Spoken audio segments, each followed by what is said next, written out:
63 ya. Sekejap. Sekejap. Kita sampai ayat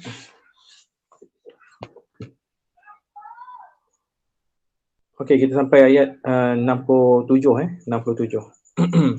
Hari ni kita sambung ayat 68 dan ayat seterusnya dari surah Al-Waqiah. Betul ayat 67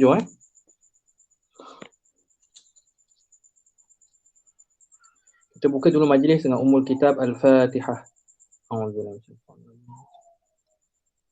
Alhamdulillahirabbil alamin arrahmanir rahim maliki yaumiddin. Iyyaka na'budu wa iyyaka nasta'in ihdinas siratal mustaqim. Siratal ladzina an'amta 'alaihim ghairil maghdubi 'alaihim waladdallin. Amin.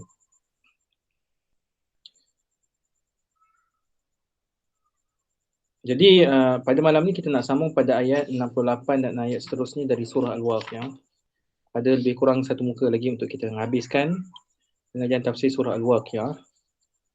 Dan sebelum kita meneruskan kuliah kita ni, kita perlu dapatkanlah sedikit gambaran ringkas dekat mana sebenarnya kita dah sampai.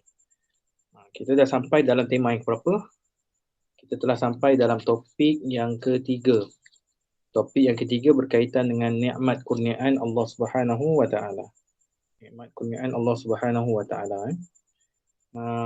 Kita telah menelusuri topik yang pertama dalam surah Al-Waqiah, iaitu berkaitan realiti kejadian hari kiamat.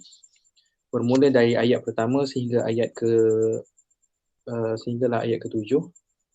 Kemudian kita masuk pada topik yang kedua berkaitan dengan 3 golongan pada hari kiamat.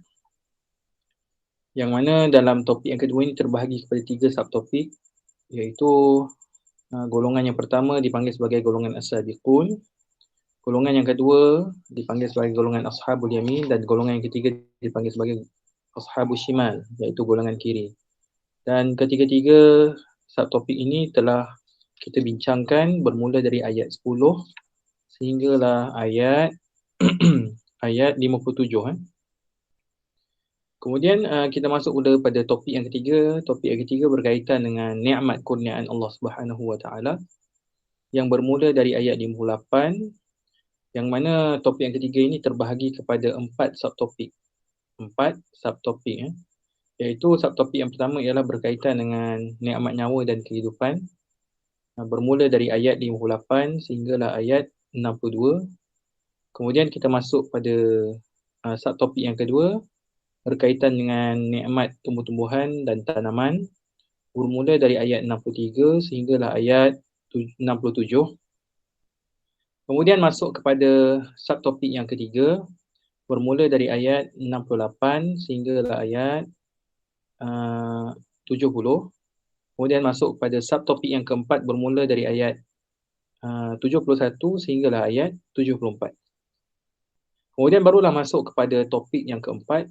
Topik yang keempat berkaitan dengan kemuliaan dan keagungan Al-Quran Al-Karim yang bermula dari ayat 75 sehinggalah ayat 82. 75 hingga ayat 82. Dan seterusnya masuk kepada topik berkaitan dengan saat menghadapi maut ataupun sakaratul maut yang bermula daripada ayat 83 sehinggalah ayat 87. 83 hingga ayat 87. Kemudian masuk kepada topik yang terakhir dari surah Al-Waqiah, iaitu berkaitan rumusan dari keseluruhan tema yang terkandung dalam surah Al-Waqiah, bermula dari ayat 88 sehinggalah ayat 96. Jadi berdasarkan apa yang telah saya terangkan tadi, maknanya kita dah sampai pada topik yang ketiga, iaitu berkaitan nikmat kurniaan Allah. Subtopik yang ketiga, subtopik ketiga berkaitan dengan nikmat air. Nikmat air. Okey, kita tengok pada ayat 68. A'udzu billahi minasyaitonir rajim. Afara'aytumul ma'a alladhi tashrabun.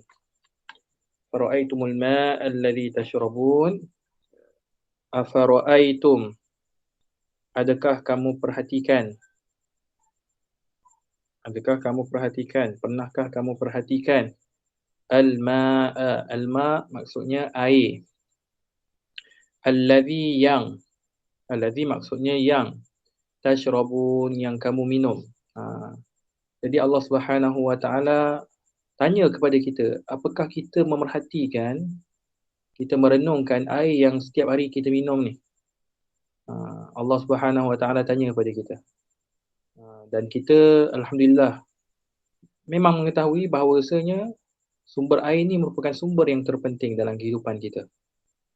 Air merupakan sumber yang terpenting dalam kehidupan kita. Tiada air maka kita tidak mampu untuk meneruskan survival hidup. Jadi sebab itulah Allah Subhanahu Wa Taala mengarahkan kita, memerintahkan kita untuk kita merenungkan, memikirkan tentang nikmat air yang Allah Subhanahu Wa Taala kurniakan kepada kita. Allah bagi nikmat air, kita fikirkan apa sebenarnya yang kita dapat daripada nikmat air tersebut. Rupanya baru kita tahu air ni merupakan salah satu nikmat yang menunjukkan adanya kehidupan. Untuk menentukan sesebuah kawasan itu adanya kehidupan ataupun tidak, ia bermula daripada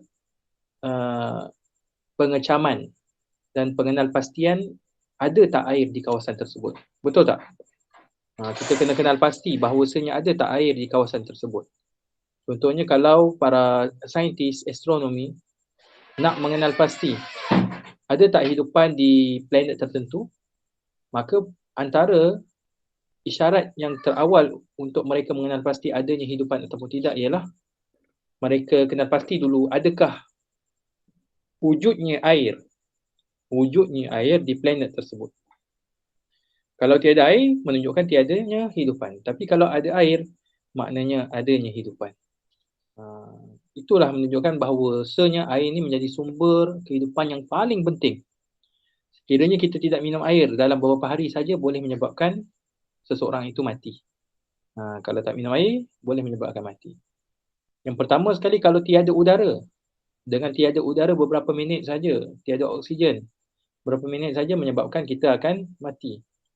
Kalau tiada air, dalam beberapa hari saja menyebabkan kita mati. Kalau tiada makanan, dalam beberapa minggu saja menyebabkan kita mati. Semuanya menjadi sumber asas untuk penerusan kehidupan kita di atas muka bumi ini. Sebab itulah kalau kita lihat dalam ayat ini, kita tengok susunan nikmat kurniaan Allah Subhanahu Wa Taala yang dinyatakan pada ayat 58 sehinggalah ayat 74 sememangnya bersesuaian dari segi prioriti nikmat. Prioriti nikmat, keutamaan nikmat. Nikmat yang paling utama sekali ialah nikmat hidup.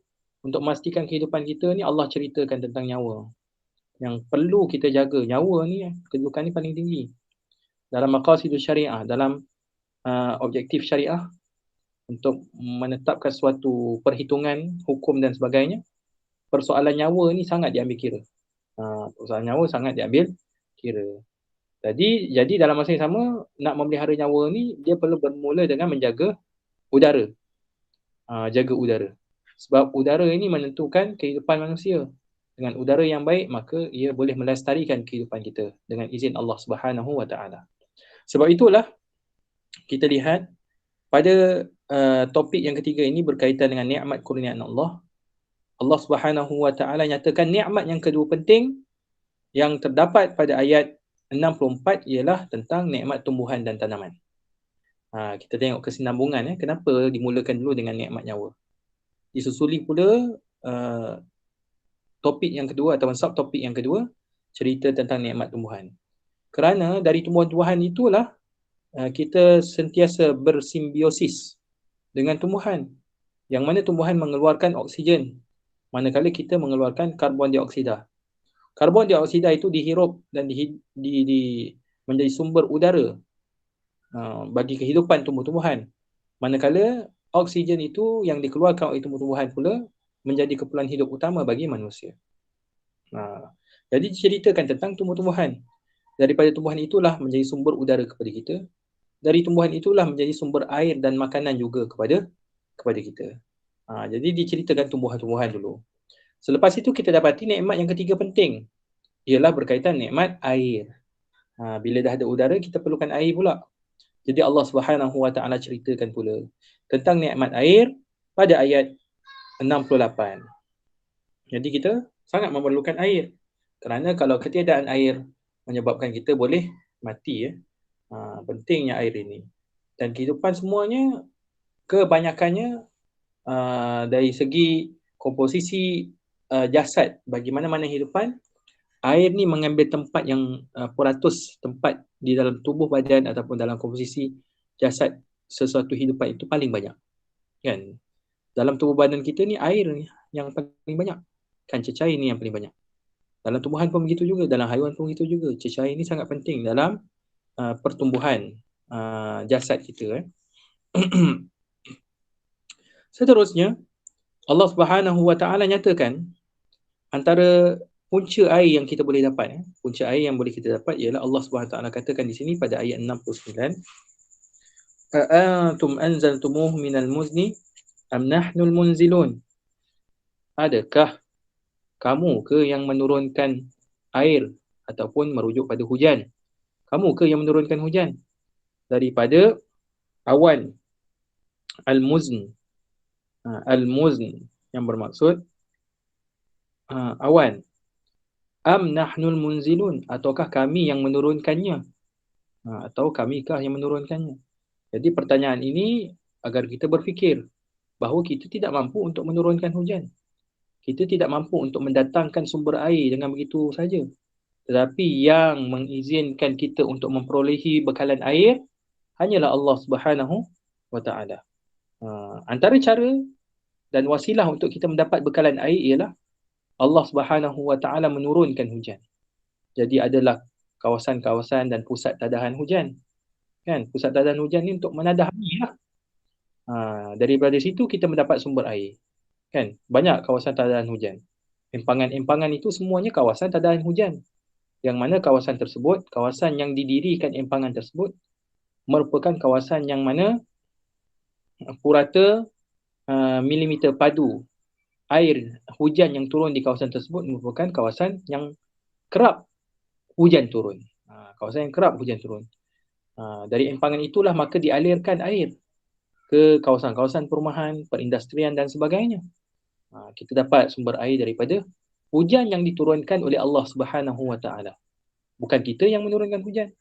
Sebab ini yang Allah Subhanahu Wa Taala minta, perintahkan kita untuk kita merenungkan tentang turunnya hujan itu untuk membekalkan sumber air kepada kita. Kan? Kita tidak mampu untuk menghadirkan air. Nak mendatangkan air, tiba-tiba je keluar air daripada tanah kat rumah kita ke contohnya. Gali-gali lubang dekat halaman rumah kita, tiba-tiba terpancar air. Tak ada, kita tak macam tu. Ataupun tiba-tiba je kita boleh gerakkan awan, turunkan hujan dari awan. Boleh ke? Tak boleh. Manusia takkan boleh. Buktinya apa? Buktinya ialah apabila banjir yang berlaku pada hari ini, manusia mampu tak untuk mengawalnya? Manusia mampu tak untuk menolak bala banjir tersebut? Tak boleh. Kalaulah manusia tidak mampu untuk menolak bala banjir yang begitu banyak air turun dari langit, manusia juga tidak mampu untuk mengawal ataupun menurunkan air tersebut.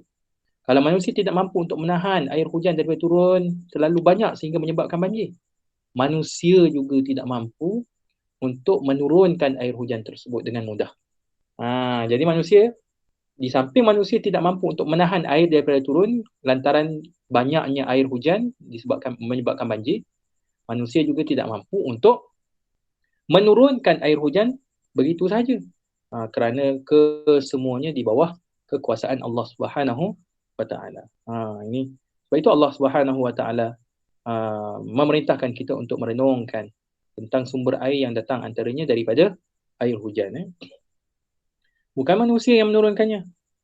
Ini Allah kata, "Antum anzaltumuhu minal muzni am nahnul munzilun?" Apakah kamu yang menurunkannya daripada awan ataukah kami yang menurunkan?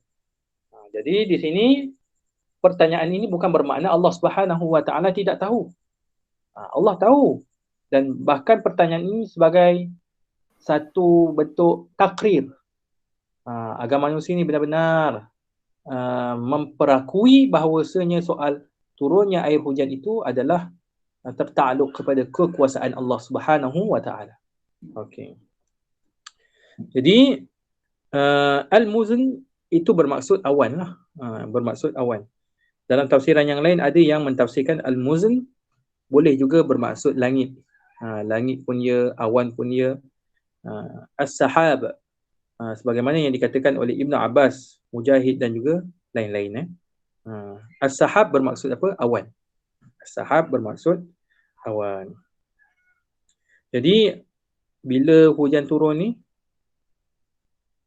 kita kena bersyukur kepada Allah Subhanahu Wa Taala. Kerana dari situ kita mendapat sumber air. Jadi ada doa yang maksur yang diajarkan kepada kita untuk kita mengamalkannya. Apa doa tersebut? Doanya, Alhamdulillahilladzi saqana azaban furata birahmatih wa lam yaj'alhu milhan ujaja bidhunubiha. Lagi sekali, Alhamdulillahilladzi saqana azaban furata birahmatih wa lam yaj'alhu milhan ujajan bidhunubina. Jadi doa ni menunjukkan betapa kita bersyukur kepada Allah Subhanahu Wa Taala dengan maksud segala puji bagi Allah Subhanahu Wa Taala yang memberikan air, kan, air yang memberikan air untuk kita minum. Airnya azban furatan bi rahmatih, air yang payau, yang sesuai dengan tekak kita, yang jernih, sihat, dengan rahmatnya Allah kurniakan kepada kita. Lalu Allah Subhanahu Wa Taala tidak menjadikan air tersebut walam yaj'alhu milhan ujajan bidhunubina. Allah tidak menjadikan air tersebut terlalu masin ataupun terlalu pahit hanya disebabkan dosa kita, maka Allah jadikan air tersebut pahit ke ataupun masin dan kita tidak mampu untuk meminumnya. Justru kita bersyukur kepada Allah Subhanahu Wa Taala sebab kita ni sentiasa mentaati perintah Allah Subhanahu Wa Taala. Allah sentiasa mengurniakan nikmatnya kepada kita dengan bekalan air yang jernih, yang sedap untuk kita rasa, untuk kita minum sesuai dengan tekak kita, dan tidak menjadikan air tersebut masin ataupun payau yang menyebabkan kita tidak mampu untuk minum air tersebut. Ini doa ya tuan-tuan. Kemudian Allah Subhanahu Wa Taala kata apa lagi? Lau nasya ja'alnahu ujajan falawla tashkurun. Kalau ada di kalangan manusia yang sombong, yang masih tidak sedar diri tentang nikmat yang begitu asasi ini diberikan kepada mereka, Allah kata, kalaulah kami kehendaki, ja'alnahu ujajan falawla tashkurun. Kami akan menjadikan air hujan tersebut menjadi masin, ujajan, masin, terlalu masin. Falawla tashkurun, maka mengapakah kamu tidak bersyukur lagi? Mengapakah kamu tidak bersyukur lagi? Jadi, kalau ada di kalangan manusia yang masih lagi keras kepala, tidak sedar diri, sentiasa merasakan sumber air itu bukan daripada Allah, tetapi ia hanyalah melalui fenomena alam, tidak melihat di sebalik fenomena alam itu adanya kuasa yang mengawal sedia dan mengimbangi perjalanan alam semesta. Dia fikir fenomena alam semata-mata, sains semata-mata. Dia terlupa bahawa di sebalik sains itulah adanya Tuhan yang mereka cipta sains tersebut. Ini. Jadi, kalau mereka sombong, Allah kata apa? Allah boleh tarik saja nikmat air tersebut. Dengan cara apa? Boleh bagi bekalan air lagi. Tetapi air tersebut diubah menjadi air yang terlalu masin, yang menyebabkan manusia tidak mampu untuk minumnya. Jadi, kenapa kamu tidak bersyukur lagi? Ada di kalangan manusia yang masih tidak bersyukur. Disebabkan memperolehi air. Macam-macam air dapat tapi tak pernah bersyukur pun kepada Allah Subhanahu Wa Taala. Tiba-tiba Allah jadikan air tersebut masin, baru kita tahu betapa besarnya nikmat air kepada kita. Tiba-tiba Allah Subhanahu Wa Taala datangkan kemarau kepada kita, baru kita tahu betapa besarnya nikmat air kepada kita. Tuan-tuan, hadirin hadirat yang dirahmati Allah sekalian, saya pernah pergi ke Laut Mati. Pernah dengar kan Laut Mati? Laut Mati ni terletak di Jordan. Terletak di Jordan. Saya pergi ke Laut Mati ni dah 2-3 kali dah saya mandi di Laut Mati ni. Sebab saya pergi ke Jordan beberapa kali. Jadi saya mandi di Laut Mati ni. Laut Mati ni merupakan laut yang memiliki ketumpatan garam yang paling tinggi di dunia. Garam yang paling tinggi di dunia. Dengan maksud lain, laut mati merupakan laut yang paling masin di dunia. Sehingga kan dikatakan tiada hidupan yang mampu survive ataupun boleh hidup di dalam laut mati tersebut. Kerana apa? Kerana airnya yang sangatlah masin. Tiada ikan, tiada sotong, tiada udang, tiada apa jua haiwan yang boleh hidup di dalam air laut mati tersebut. Jadi terlalu masin. Kalau kita terminum ataupun cukup tersentuh kat lidah sedikit saja, menyebabkan kita rasa tak selesa je. Kita rasa macam apa kata pijar. Dia pijar, dia rasa tak selesa kan. Ini memang ada. Jadi Allah kata apa? Kalau kamu tidak mensyukuri nikmat, bayangkan kalau semua air bertukar menjadi air seumpama air laut mati tadi. Semua manusia tidak mampu untuk minumnya. Tak mampu untuk minum. Bahkan air laut sekalipun, sekiranya diminum, tidak mampu untuk menghilangkan haus dan dahaga. Air yang memiliki garam yang tinggi itu tidak boleh menghilangkan haus dan dahaga. Berdasarkan sains yang kita belajar kan. Kalau air yang memiliki garam, ketempatan garam yang tinggi, memang tidak boleh untuk menghilangkan haus dan dahaga kita.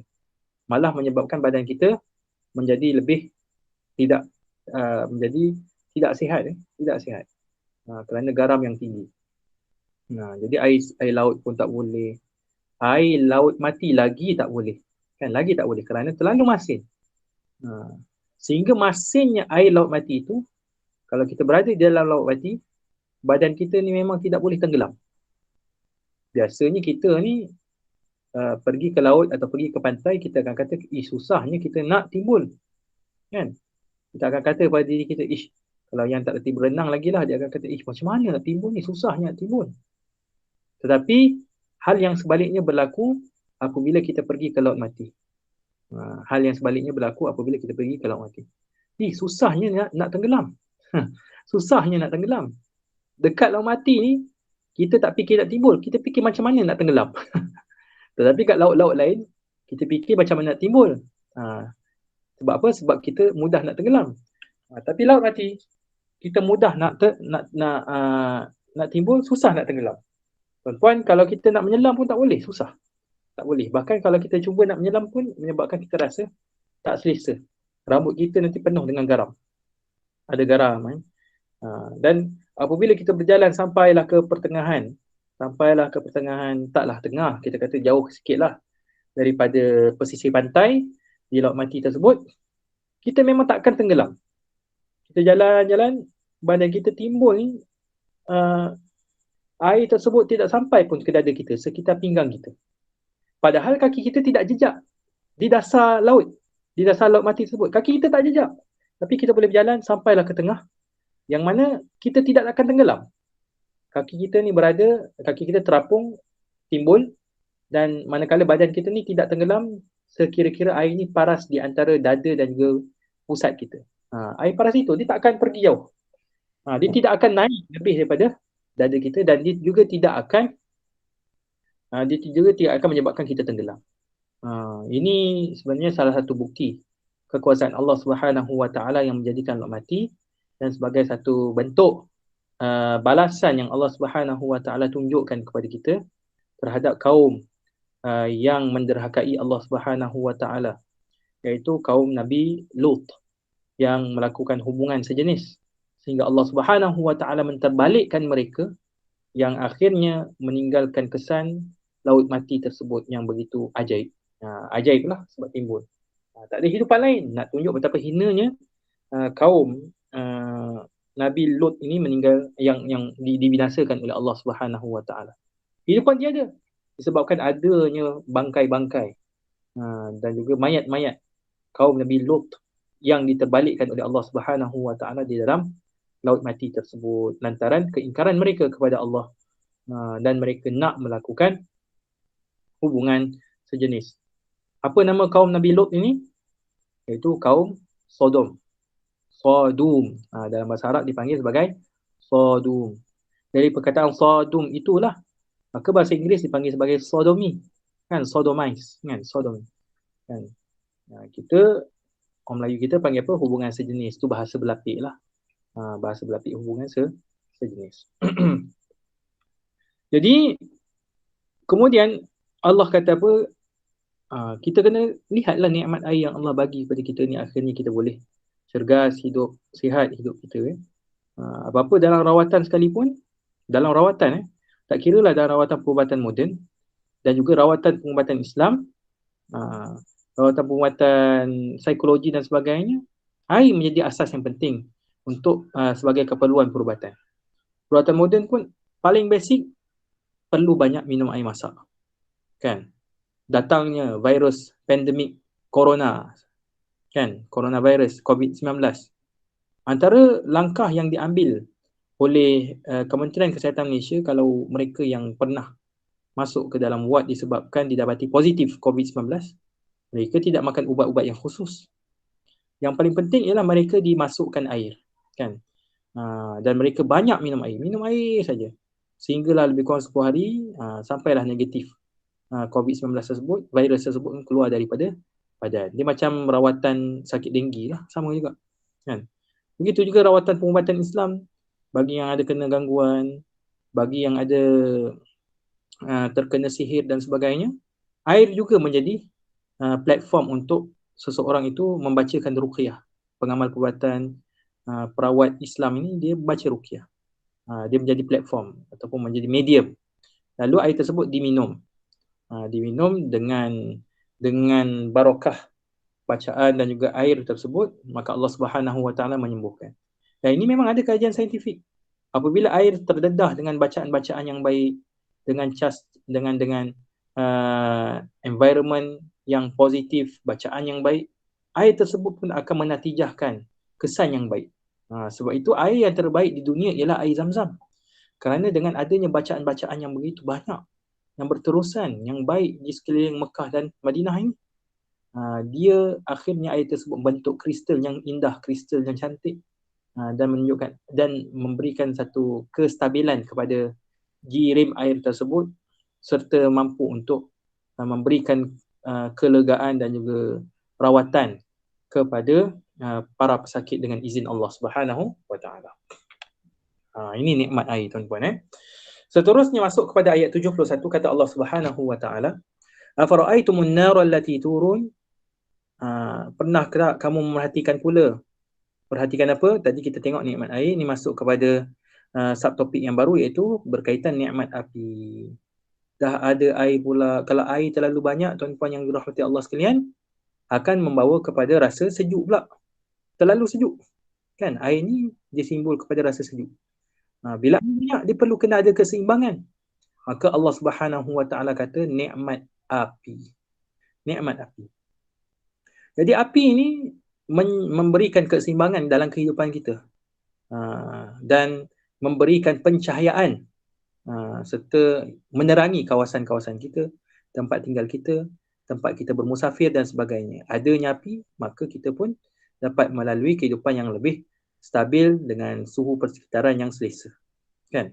Kalau pergi ke air terjun, kalau kita pergi ke pantai, kalau hanya semata-mata kita bergantung kepada angin pantai pada waktu malam ataupun angin air terjun pada waktu malam, sememangnya rasa sangat sejuk. Kan? Sangat sejuk. Sebab itulah boleh kita nak tinggal pasang kemah, kemudian duduk dalam kemah tersebut, memang rasa sejuk lah. Boleh tu boleh. Tetapi biasanya kalau seseorang itu berkemping bersama keluarganya ke kawan-kawannya, biasanya kalau kita bermalam di kemah, kita akan pasang unggun api.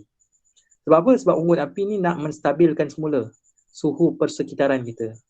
Tak terlalu sejuk. Dan kita pun rasa sederhana saja, suam-suam saja suhu dan juga pengudaraan yang ada di sekeliling kita. Ini pentingnya api. Dan dengan api juga dapat menghalau segala macam serangga, rosak dan juga haiwan yang buas bila ada api. Jadi nyamuk pun tak gigit kita sebab ada api. Ular pun tak berani nak datang, kan, sebab ada api. Kan, semut pun tidak datang kerana ada api.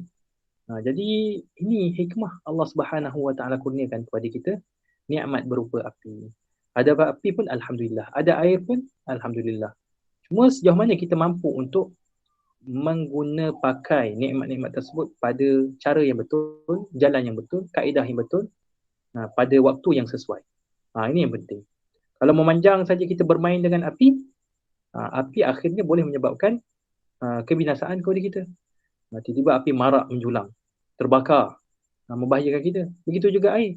Kalau selalu sangat main dengan air, akhirnya sampai satu peringkat, air tersebut boleh menjadi banjir, menenggelamkan kita. Kan? Ada terlalu main air dekat air terjun. Akhirnya menyebabkan tanpa kita sedar, rupa-rupanya ada kepala air. Kepala air. Sebab main air, mandi air terjun waktu selepas hujan renyai. Sebab itu kalau kita mandi air terjun ni selepas hujan renyai ni, hati-hati. Sebenarnya tak digalakkan, malah tidak boleh untuk kita bermandi-manda di air terjun ketika mana hujan hampir berhenti. Kerana kebiasaannya kepala air akan berlaku ketika hujan berhenti. Hujan berhenti ni kepala air datang. Kepala air ni daripada air yang sepatutnya paras pinggang, ketika mana kita mandi, dia boleh naik sampai 2 kali ganda tinggi kita. Bahaya. Bukan hanya sekadar paras air meningkat, menenggelamkan kita. Bahkan kepala air juga membawa sisa-sisa pokok-pokok, tumbuh-tumbuhan, dan juga mungkin kalau ada sampah sarap ke batu-batu yang besar, dia boleh bawa sekali. Yang boleh membahayakan kita. Kan, mengancam nyawa kita. Sebab itu kena hati-hati. Jadi air pun kena berpada-pada lah. Ni api pun kena berpada-pada. Kena berjaga-jaga nikmat yang Allah Subhanahu Wa Taala kurniakan. Dari api juga manusia berfikir tentang adanya cahaya. Kan? Terhasilnya cahaya asasnya ialah daripada api. Daripada api adanya cahaya elektrik. Kerana apa? Kerana berlakunya geseran. Kan? Bila ada bergeseran percikan api, ada percikan api, maka keluarlah cahaya. Percikan api yang terdapat pada enjin kereta disebabkan adanya berlaku pergeseran, maka percikan api tersebut menyebabkan enjin kereta menjadi hidup. Kan? Enjin kereta menjadi hidup. Adanya percikan api, kan, nak percik api pada dapur tempat masak tu, barulah api menyala untuk masak makanan. Jadi asasnya daripada geseran. Adanya geseran, bila ada geseran lalu menghasilkan percikan api. Adanya geseran pada elektrik lalu menghasilkan api. Sehingga keluarlah lampu, adalah lampu LED, adalah lampu solar, adalah lampu Kalimantan. Lampu solar pun mengambil sumber daripada cahaya. Cahaya matahari yang asasnya daripada api juga. Jadi semuanya cahaya ni memang datangnya daripada api. Cuma prosesnya daripada api tu dimanipulasikan sehinggalah menjadi cahaya elektrik, cahaya lampu LED, cahaya lampu solar, kemudian cahaya lampu Kalimantan, kemudian cahaya api di dapur masak warna biru, kemudian jadi macam-macam lah, jadi api yang biasa kan. Asasnya daripada apa? Daripada api. Jadi kalau kita lihat, kita dah masuk kepada sub topik yang keempat ni, cerita tentang api. Kemudian Allah Subhanahu Wa Taala kata apa? Antum ansha'tum syajarataha am nahnul munsyi'un? Adakah kamu yang menjadikan ataupun yang mendirikan syajarataha, pohon-pohon yang menghasilkan api itu? Pohon-pohon kayu yang menghasilkan api itu. Dekat sini disebut perkataan syajarataha saja, pohon-pohon api. Pelik kita, kenapa disebut pohon-pohon? Dia ada sebabnya kenapa disebut pohon-pohon di situ. Syajarah ni pohon, pokok. Tetapi apa kaitannya dengan api? Am nahnul munsyi'un, ataukah kami yang menjadikan pohon-pohon tersebut? Rupa-rupanya basic, asas untuk mewujudkan api ialah daripada asalnya kejadian api ni terbentuk daripada pepohonan kayu-kayu yang ada pada pohon. Allah bagi ilham kepada manusia untuk manusia berfikir rupanya daripada pohon inilah boleh terhasilnya api. Bagaimana? Manusia pun berfikir adanya buluh, adanya ranting pokok. Daripada ranting pokok itu digesilkan kepada kulit-kulit kayu. Kan? Digesilkan ke kulit-kulit kayu. Contohnya dibuat batang tu digesilkan gini ke, dia pusingkan batang tersebut, batang panjang kan. Contohlah batang. Digesilkan kat batang kayu. Digesil, akhirnya menyebabkan api menyala. Ataupun mungkin dia gesil gini. Gesil dia tolak, akhirnya menyala. Nyalalah api. Allah bagi ilham kepada masyarakat purba satu ketika dahulu untuk menghasilkan api daripada kayu-kayu. daripada kayu-kayu. Tetapi basicnya, sound tak kuatnya. Okey. Tetapi basic yang paling asas sekali ialah terhasilnya api itu daripada adanya geseran. Ini elemen saintifik. Adanya geseran. Bila ada geseran menyebabkan terbakarnya api. Ini kalau cerita secara lebih saintifik saya tak tahulah. Tapi bila ada geseran menyebabkan adanya haba sehingga mewujudkan api tersebut.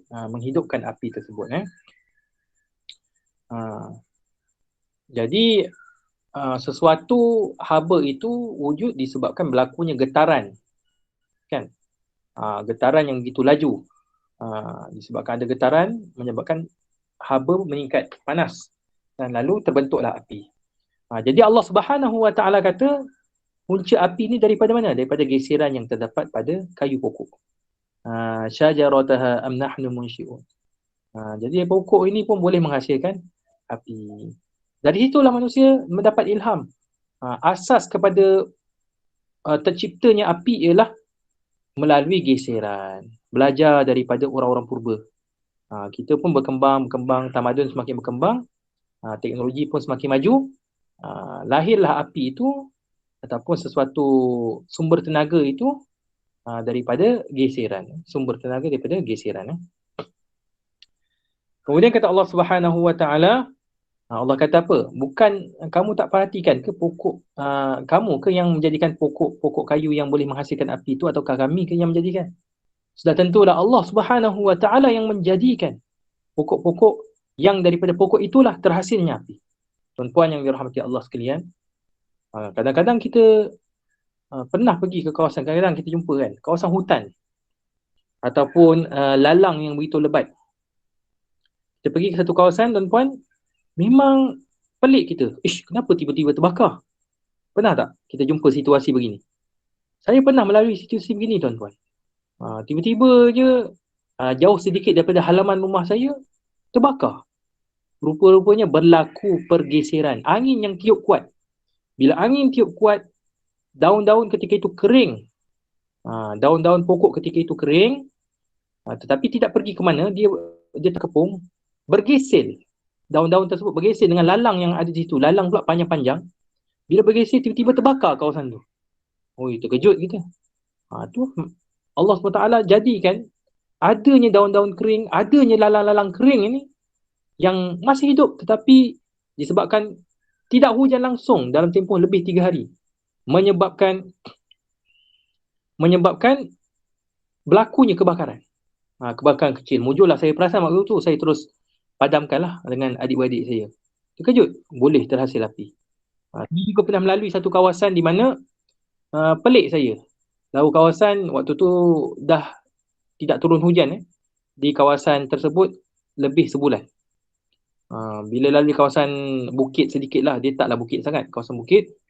Pergi naik bukit, saya tengok bukit tersebut terbakar.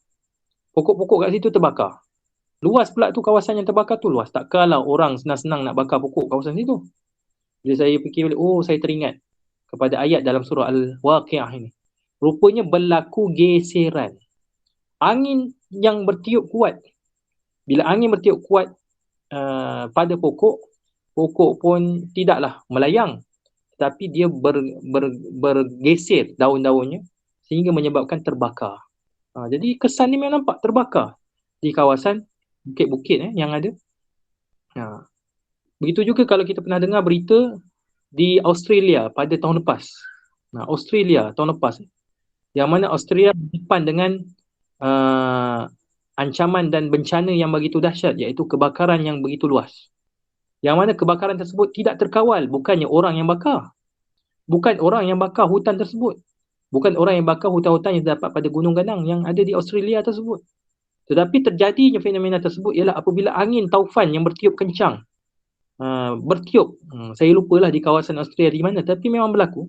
Angin taufan bertiup kencang di kawasan yang mana kawasan tersebut tidak turun hujan. Hujan tak turun. Angin tiup kuat pula, menyebabkan kebakaran berlaku. Angin pula bukan angin sejuk, angin panas. Angin ni menyebabkan pohon-pohon, pokok-pokok dan juga ranting-ranting pokok ini bergesil.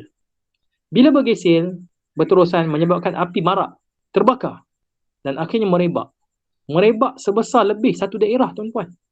Api terbakar di kawasan Australia ni terbakar lebih, tak silap lebih satu negeri besar kawasan terbakar tersebut. Subhanallah. Ini kuasa Allah Subhanahu Wa Taala yang menjadikan kebakaran tersebut berpunca daripada api dan geseran pada pokok. Ini yang Allah Subhanahu Wa Taala kata. Bukan manusia yang berkuasa untuk menyalakan api. Hebat mana pun orang tu, kan, pakar mana pun orang tu untuk menghidupkan tenaga, kan, elektrik dan sebagainya. Tapi kalau Allah Subhanahu Wa Taala tidak mengizinkan adanya tenaga elektrik, adanya tenaga api, maka tidak juga berhasil untuk menyalakan lampu, menyalakan api lampu, menyalakan api apa-apa jugalah api. Tak boleh, tak mampu. Sebab apa? Sebab semuanya tertakluk kepada keizinan dan juga kuasa Allah Subhanahu Wa Taala. Jadi tuan-tuan yang dirahmati Allah sekalian, Allah kata apa? Apa kegunaan api ni?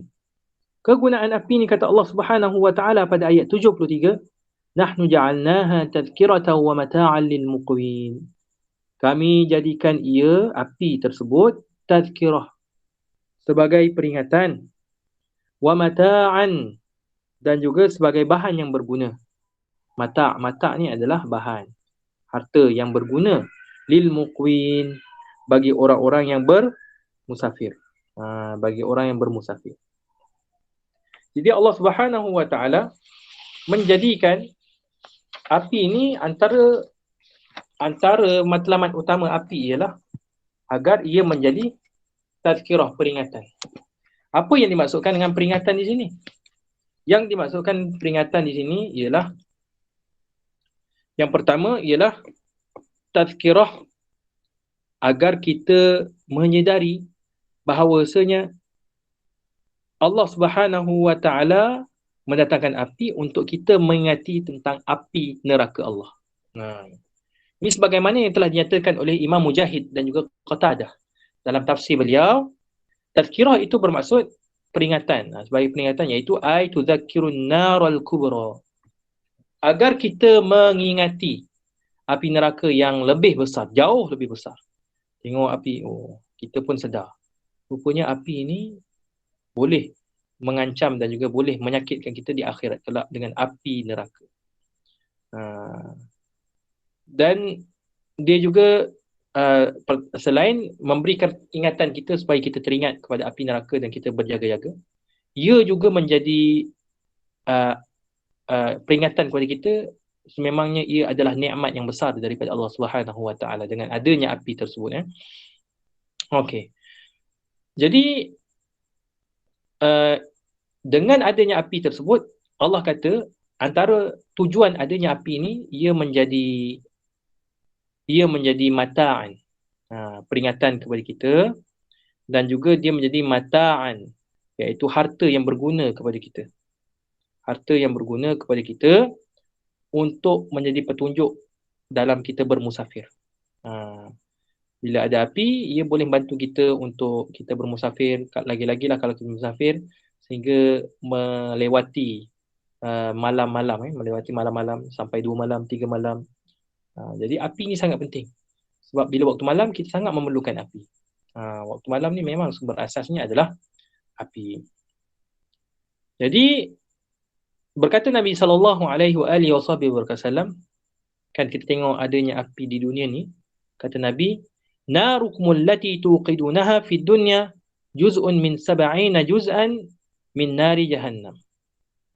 Kata Nabi SAW, api kamu ni yang kamu nyalakan di dunia ni, kalau kita kumpulkan keseluruhan api yang ada di dunia ni, kan, kita kumpulkan keseluruhan api yang ada di dunia ni, ia hanyalah satu juzuk kecil. Kata Nabi, ia hanyalah satu bahagian kecil daripada 70 juzuk besar dari api neraka. Jadi satu juzuk kecil saja daripada lebih 70 juzuk besar api neraka Jahannam. Betapa banyaknya api yang kita lihat di dunia ni, adanya gunung berapi, adanya api di kawasan kawasan mungkinlah kawasan penyaduran besi dan sebagainya. Banyak api. Tetapi itu semua jumlah api tersebut hanyalah satu juzuk kecil saja daripada 70 juzuk yang besar di dalam api neraka Jahannam. Dahsyat. Sangat dahsyat. Bahkan dinyatakan bahawasanya api neraka ni, api yang ada di dunia ni, dia melalui proses penyejukan daripada api neraka Jahannam. Ya betul, api dunia ni diambil daripada api neraka Jahannam. Cuma hanya diambil sebesar seukuran semut. Dalam kitab dinyatakan diambil sebesar ukuran semut saja. Bila diambil api neraka sebesar ukuran semut tu, kecil je kan. Tak sampai pun sebesar ibu jari ni. Dia kecil lagi daripada ibu jari. Kemudian api neraka tersebut didinginkan. Didinginkan selama berapa tahun? Selama 350,000 tahun.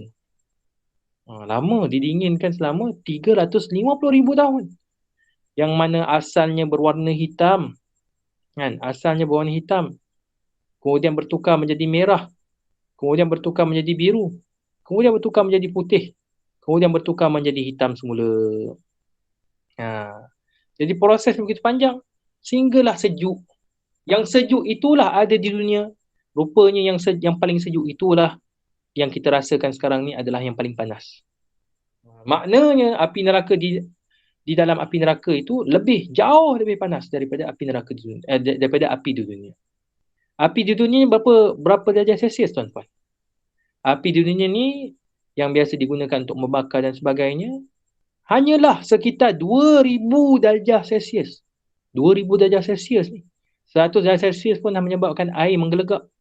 Kan? Air menggelegak, air mendidih. 2000 darjah Celsius menyebabkan berlakunya peleburan. Kan? Tu badan kita kalau kena 2000 darjah Celsius confirm lebur cair habis. Kan? Itu di dunia, tetapi di akhirat jauh berganda lagi dahsyatnya api di dalam api neraka. Jadi ini gambaran yang begitu dahsyat. Gambaran yang begitu dahsyat di dalam api neraka. Kemudian Allah Subhanahu Wa Taala ceritakan ke semua nikmat api ni sebagai kita ingatlah. Renungkan bahawasanya itulah dia nikmat-nikmat yang Allah kurniakan. Maka kata Allah pada ayat 74, fasabbih bismi rabbikal azim. Maka bertasbihlah kepada Tuhanmu dengan nama Tuhanmu yang Maha Agung. Dengan pelbagai nikmat yang Allah Subhanahu Wa Taala kurniakan. Adanya nikmat kehidupan dan nyawa. Adanya nikmat tumbuh-tumbuhan dan tanaman. Adanya nikmat air. Adanya nikmat api. Kita bersyukur kepada Allah Subhanahu Wa Taala. Kalau hilang walau salah satu daripada nikmat tersebut, menyebabkan kita tidak mampu untuk meneruskan kehidupan. Sebab itu nikmat yang 4 tadi dinyatakan secara khusus dalam surah Al-Waqiah. Kerana apa? Kerana ia menjadi sumber asasi bagi manusia untuk meneruskan kehidupan. Kalau satu sahaja nikmat Allah tarik daripada keempat-empat nikmat tersebut, manusia pasti tidak akan mampu terus hidup. Betul tak, tuan-tuan? Itu eksklusifnya nikmat yang dinyatakan di dalam ayat 58 hingga ayat 74. Nikmat khusus dinyatakan. Allah tak cerita tentang nikmat pakaian. Allah tak nyatakan tentang nikmat nikmat tempat tinggal. Tapi Allah ceritakan nikmat secara khusus, iaitu nikmat air, nikmat api, nikmat tumbuhan. Kerana apa? Kerana daripada ketiga ataupun keempat-empat nikmat inilah menjadi keperluan untuk kita meneruskan survival hidup kita. Kalau tiada, maka kita tidak mampu untuk meneruskan kehidupan. Inilah yang dikatakan sebagai sustainability science yang perlu kita pelajari. Sains kelestarian. Jadi kita perlu menjagakan segala nikmat kurniaan Allah daripada sumber alam yang ada di sekeliling kita ini. Kita hargai, kita jaga air, kita jaga sungai, kita pelihara. Kan, api yang ada itu kita gunakan dengan sebaiknya, berjimat dan sebagainya. Adanya tumbuh-tumbuhan dan tanaman, kita mudah-mudah untuk kita menebang pokok ataupun mudah-mudah saja kita nak melakukan aktiviti pembalakan tanpa lesen. Tak boleh. Melainkan Kita benar-benar mengikut aturan dan juga SOP yang telah ditetapkan. Jadi dari situlah dapat mengawal keperluan hutan dan kita boleh menikmati alam hijau yang Allah kurniakan kepada kita dengan begitu seimbang dan sangat memberikan keharmonian dan kesejahteraan kepada kehidupan kita. Ini kalau tak ada salah satu, cukup satu saja Allah tarik. Manusia tidak mampu untuk terus hidup. Berbanding dengan nikmat yang lain, nikmat contohnya nikmat rumah. Rumah ni manusia akhirnya mampu untuk membuat rumah sendiri daripada tumbuh-tumbuhan juga. Rumah Allah tarik. Tempat tinggal Allah tarik. Boleh saja kita boleh buat daripada tumbuhan itu rumah. Kan? Asas kepada tiga nikmat tadi itu sebenarnya menjadi berkembang sehingga terbitlah nikmat-nikmat yang lain. Daripada tumbuhan boleh adanya terhasilnya pakaian. Daripada tumbuhan terhasilnya sumber makanan. Daripada tumbuhan terhasilnya boleh kita membuat rumah, bangunan dan sebagainya. Daripada air bolehlah kita untuk minum sebagai sumber tenaga kita. Daripada air dijadikan sebagai rawatan, ubat. Daripada air kita boleh manfaatkan untuk proses hidrolik menjadi sumber air pula. Dari situ berjana kuasa elektrik daripada air macam-macam. Api pun begitu juga, semua ada. Daripada basic saja, nikmat asas itu berkembang menjadi muncullah beberapa nikmat yang lebih kompleks yang lain. Sebab itu dinyatakan secara khusus keempat-empat nikmat tersebut. Dan kita perlulah bertasbih dan memuji Allah Subhanahu wa taala dengan kurniaan nikmat tersebut. Kemudian kata Allah Subhanahu wa taala pada ayat berikutnya, fala uqsimu bimawaqi'in nujum wa innahu laqasamun law ta'lamuna 'azim. Fala uqsim. Apa maksud fala uqsim? Lalu aku bersumpah. La itu bukan maksud tidak. La itu adalah la ziyadah. La tambahan.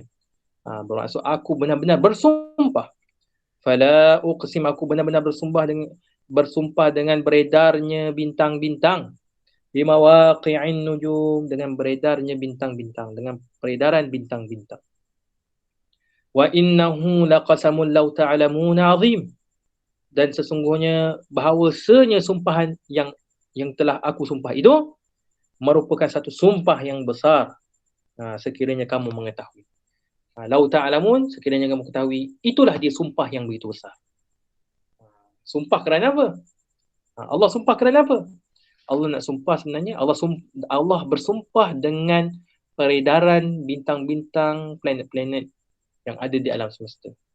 Sumpah, Allah sumpah, itu style, itu cara sumpah orang Arab. Dia sumpah dengan sesuatu benda.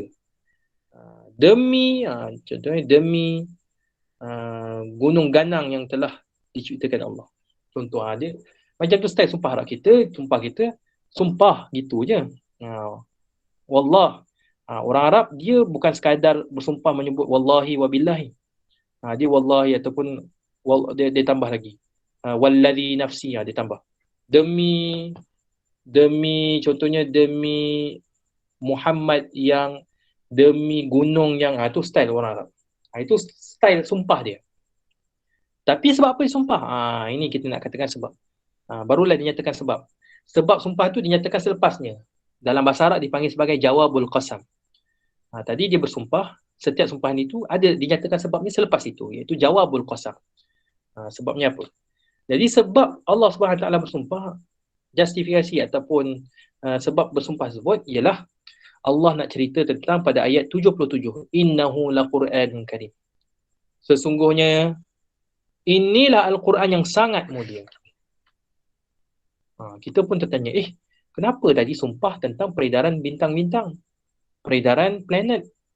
Tiba-tiba sebabnya ialah berkaitan dengan Al-Quran. Biasanya bila bersumpah dengan suatu perkara akan dikaitkan perkara tersebut, dia mesti ada, biasanya lah dalam kaedah bahasa Arab ni, sumpah yang dengan satu perkara itu dia ada perkaitan dengan sebab sumpahan tersebut. Dalam konteks ini disumpah Al-Quran. Tapi apa berkaitan dengan objek ataupun perkara yang disumpahkan, iaitu peredaran bintang-bintang? Rupanya sumpahan mengenai peredaran bintang-bintang itu nak menunjukkan bahawasanya Al-Quran itu begitu tersusun. Al-Quran itu begitu mengikut susunannya yang begitu rapi, terperinci dan saintifik. Sebagaimana adanya berjuta-juta yang tidak terkira bintang-bintang di langit itu begitu teratur dan tersusun di bawah pemeliharaan dan juga kekuasaan Allah Subhanahu wa taala.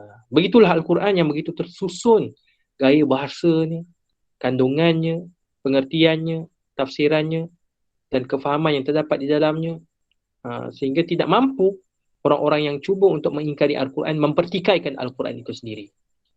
Inilah kehebatan dan keagungan Al-Quranul Karim. Sekarang ni kita masuk kepada tema yang baru. Tema yang keempat ialah berkaitan dengan kemuliaan Al-Quranul Karim. Jadi, sumpah ini menunjukkan kepada kebesaran Allah Subhanahu Wa Taala. Iaitu apa? Dengan beredarnya bintang-bintang itu menunjukkan kebesaran Allah. Dalilun ala izmatihi. Dalam tafsiran dinyatakan, dalam tafsir, kitab tafsir Arab, nyatakan sumpah itu menjadi bukti kepada keagungan Allah Subhanahu wa taala. Dalam tafsiran dinyatakan la uqsimu bimawaqi'in nujum laisa al-amru kama za'amtum fil Quran annahu sihr atau kihanah bal huwa Quranun Karim. Jadi Al-Quranul Karim, status Al-Quranul Karim itu dia bukanlah satu kitab sihir. Dia bukan satu kitab sihir. Dia bukanlah satu benda yang kononnya dimanipulasi dan diletakkan satu keajaiban yang khurafat yang bertentangan dengan Islam.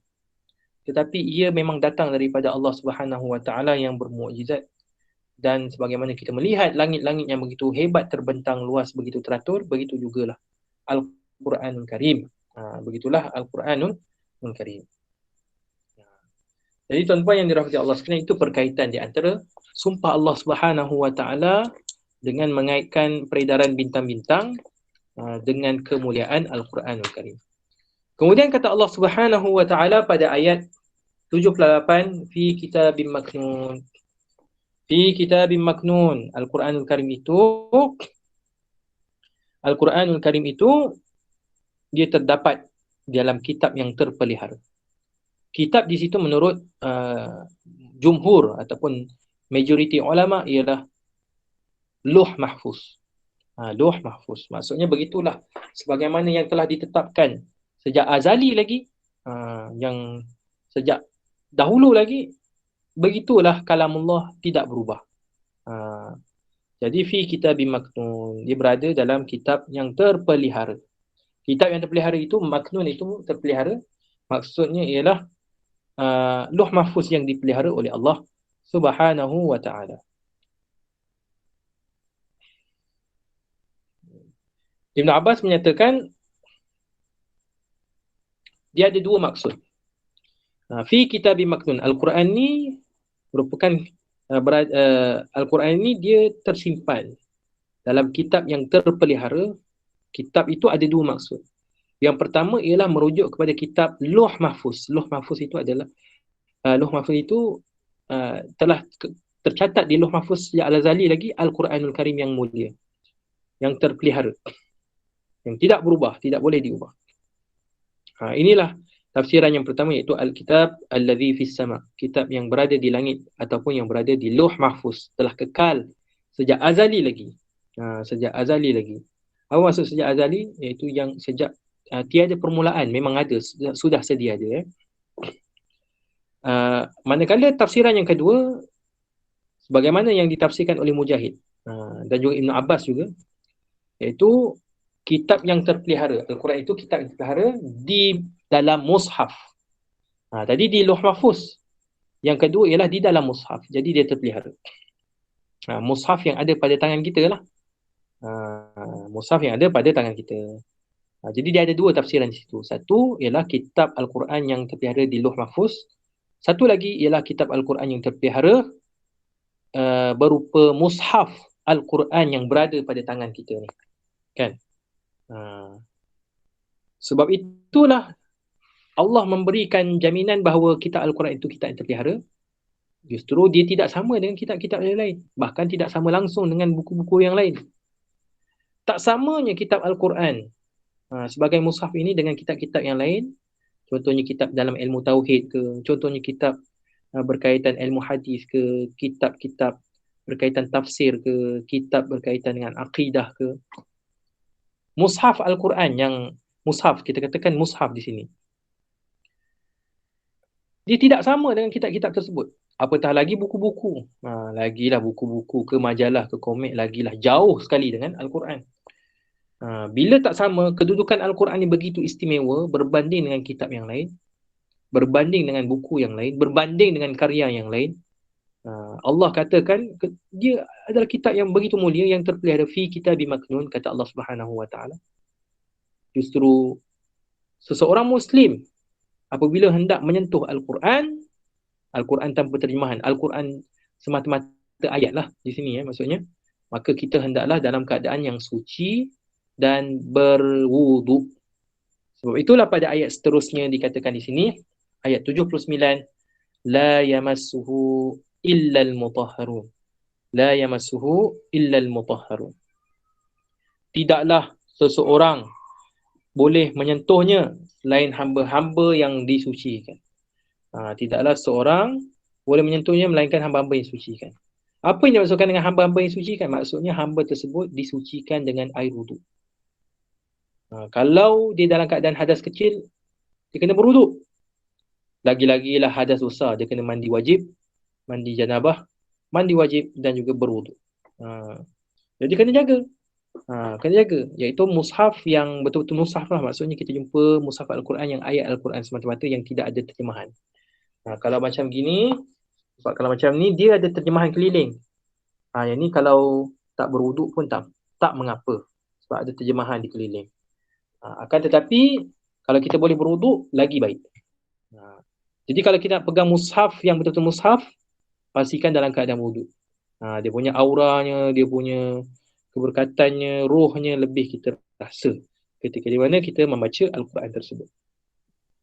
Adapun bandingan Al-Quran dengan kitab-kitab yang lain, ada soalan yang ditanyakan tadi, saya terperasan ada soalan yang mana ditanyakan di sini, bagaimanakah pula bandingan Al-Quran kitab-kitab Rasul yang lain seperti kitab Zabur, Injil dan Taurat? Kalau kita bandingkan dengan Al-Quran dengan kitab-kitab yang lain, sudah tentulah Al-Quran yang paling tinggi darjatnya berbanding dengan kitab Zabur, Injil dan Taurat.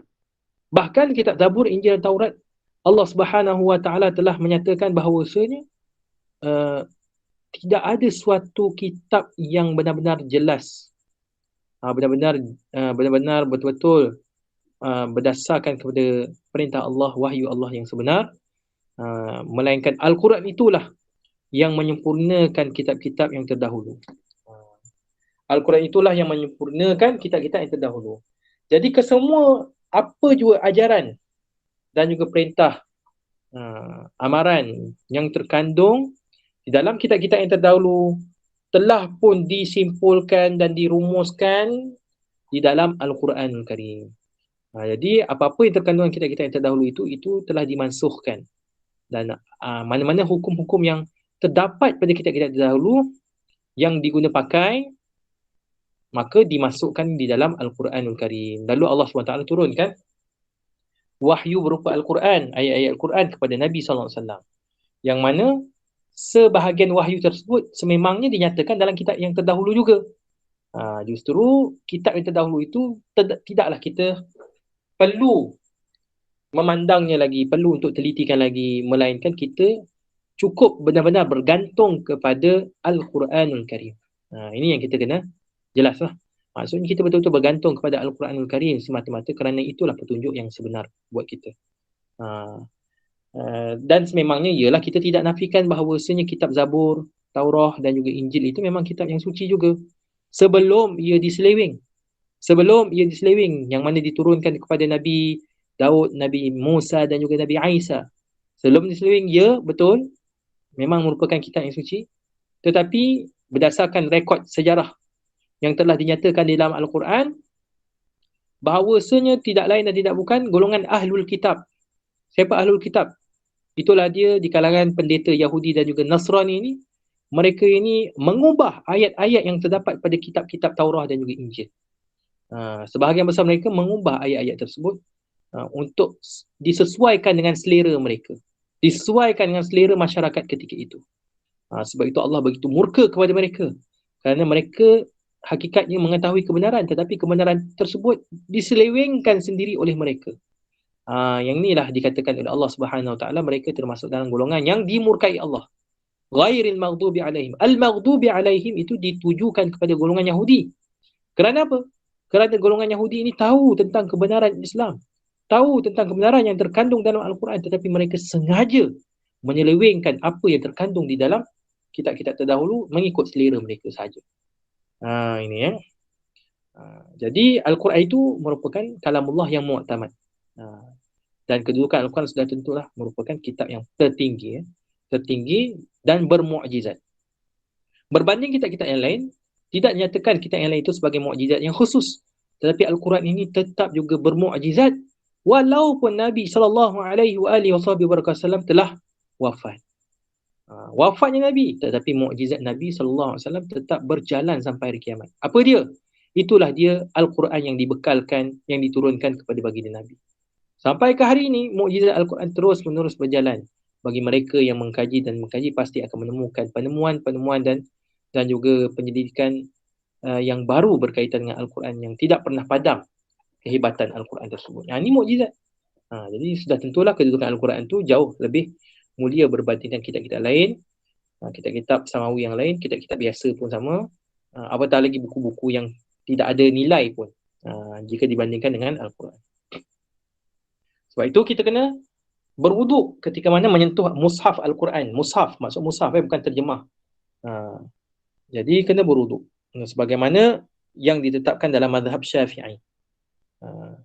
Jadi di sini ada dua tafsiran juga. La yamassuhu illal mutahharun. Tidaklah seseorang itu menyentuhnya melainkan orang yang disucikan.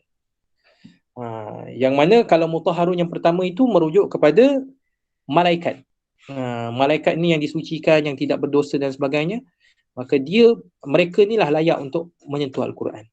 Menyentuh Al-Quran bagaimana? Iaitu menyentuh Al-Quran di langit, di Lauh Mahfuz. Menyentuh Al-Quran di Lauh Mahfuz. Jadinya, tadi kita lihat, kan ada tafsiran, ada dua tafsiran. Kitab Maknun, kitab yang mulia dan yang terpelihara di Lauh Mahfuz, ataupun kitab yang terpelihara di dalam mushaf. Ada dua tafsiran. Maka kita lanjutkan lagi tafsiran tersebut, dua tadi. Sekiranya kitab tersebut terpelihara di Lauh Mahfuz, maka para malaikat pun disucikan Allah untuk menyentuh kitab tersebut di Lauh Mahfuz. Kalau kita mengambil tafsiran yang kedua, kitab yang terpelihara di dalam mushaf, maka kitab mushaf Al-Quran tersebut tidak boleh disentuh, melainkan orang yang disucikan ataupun mereka yang berada dalam keadaan berwuduk. Itu maksudnya. Berada dalam keadaan berwuduk. Sekiranya tidak berwuduk, maka mereka dilarang. Inilah dalilnya. La yamassuhu illal mutahharu. Menyentuh dalam keadaan berwuduk. Dan boleh kita lihat hukum ni memang dinyatakan secara jelas dalam kitab-kitab hukum ketika mana kita bermuamalah dengan Al-Quran. Termasuklah juga dalam kitab tafsir. Contohnya kitab tafsir Ahkamul Quran. Tafsir Al-Quran yang mengupas tentang ayat La yamassuhu illal mutahharun, yang ditulis oleh Imam Al-Ilqiya Al-Harasi, menyatakan bahawa wajib bagi umat Islam dalam keadaan suci ketika mana menyentuh mushaf. Mushaf semata-mata lah yang tidak ada terjemahan bahasa Melayu. Perkiraannya ialah jika ayat Al-Quran tersebut lebih banyak daripada terjemahan ataupun tulisan bahasa lain, maka sudah tentulah perlu kita sucikan ia, perlulah kita memuliakan ia kerana kedudukan Al-Quran ini jauh mulia berbanding dengan kitab-kitab yang lain. Itu juga sebagaimana yang dikatakan oleh Ibnu Umar. Apa kata Ibnu Umar? La tamussul Qur'ana illa wa anta tahir. Jangan engkau menyentuh Al-Quran melainkan engkau dalam keadaan bersuci. Dalam keadaan bersuci ni maksudnya berwuduklah. Mesti dalam keadaan berwuduk. Kemudian kata Allah Subhanahu wa taala pada ayat 80, Tanzilum mir rabbil alamin. Al-Quran itulah merupakan, ia diturunkan daripada Allah Subhanahu wa taala, Tuhan sekalian alam. Sebagai pengukuhan bahawa Al-Quran itu bukan rekaan Nabi SAW, melainkan ia datang daripada Allah Subhanahu wa Ta'ala. Kemudian masuk kepada tema yang seterusnya, iaitu tema yang kelima. Kata Allah Subhanahu wa Ta'ala, afa bihadzal hadithi antum mudhinun. Oh, belum, masih lagi dalam tema keempat. Masih lagi dalam tema yang keempat. Afa bihadzal hadithi antum mudhinun. Kata Allah Subhanahu wa Ta'ala, adakah kamu menganggap remeh?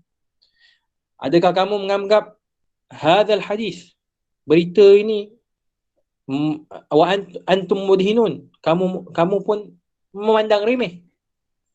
Bila adanya penurunan Al-Quran datang kepada kamu, kamu memandang remeh Al-Quran tersebut. Dipandang sebelah mata saja. Acuh tidak acuh saja terhadap wahyu Allah Subhanahu wa Ta'ala. Dia tidak melihat dan tidak meletakkan Al-Quran pada kedudukan yang mulia. Dia menganggap Al-Quran ini sebagai satu sumber rujukan dan juga buku ataupun kitab biasa-biasa saja. Bahkan golongan musyrikin Mekah menuduh pula mushaf Al-Quran itu ataupun ayat-ayat Al-Quran itu hanyalah sebagai syair-syair. Syair-syair yang seperti mana mereka suka bermain dengan syair. Mereka tuduh Al-Quran itu hanyalah syair-syair yang dibawa oleh Nabi SAW. Sedangkan Al-Quran itu datang daripada Allah Subhanahu wa Ta'ala. Bahkan di kalangan umat Islam juga ada yang menjadikan, Allah SWT kata apa? Pada ayat 82, mereka ni menjadikan وَتَجْعَلُونَ رِزْقَكُمْ أَنَّكُمْ تُكَذِّبُونَ, dan وَتَجْعَلُونَ, kamu menjadikan, rizqakum, rezeki yang kamu terima daripada Allah, annakum tukadzibun, kamu tiba-tiba mendustakan Al-Quran tersebut. Allah bagi macam-macam nikmat, Allah kurniakan macam-macam rezeki kepada dia, tetapi semakin banyak rezeki Allah kurniakan kepada dia, semakin dia hanyut pula daripada petunjuk Allah. Dengan rezeki tersebut menyebabkan dia makin lupa Allah. Dengan rezeki tersebut menyebabkan dia makin mendustakan apa yang terkandung dalam Al-Quran. Ketika mana dia susah diingat, dan dia selalu membaca Al-Quran, selalu menghayati kandungan Al-Quran. Tapi bila Allah uji dia, Allah bagi kekayaan kepada dia sikit demi sikit, tiba-tiba dia makin jauh daripada Al-Quran. Dia makin tidak membaca Al-Quran, dia makin tiada usaha untuk mentadabbur dan menghayati kandungan Al-Quran. Lalu sampai ke satu peringkat pula dia berani untuk meragui dan mendustakan ayat-ayat Al-Quran. Apa maksud mendustakan ayat Al-Quran? Banyak bentuk. Banyak bentuk pendustaan terhadap ayat Al-Quran. Antara bentuk pendustaan terhadap Al-Quran ialah dia tidak mengikutilah kandungan Al-Quran tersebut. Lantaran dia rasa benda ni adalah benda biasa je, tak payahlah ikut. Itu dinyatakan Al-Quran, tapi bukan wajib pun kita nak buat. Dia boleh bersikap apa kata, terlalu longgar terhadap perintah-perintah yang terkandung dalam Al-Quran. Dia anggap remeh benda-benda tersebut. Ni dah ada mula-mula, dah ada ciri-ciri mendustakan ayat-ayat Allah. Sampai ke satu peringkat lagi, dia menolak pula ayat-ayat Allah.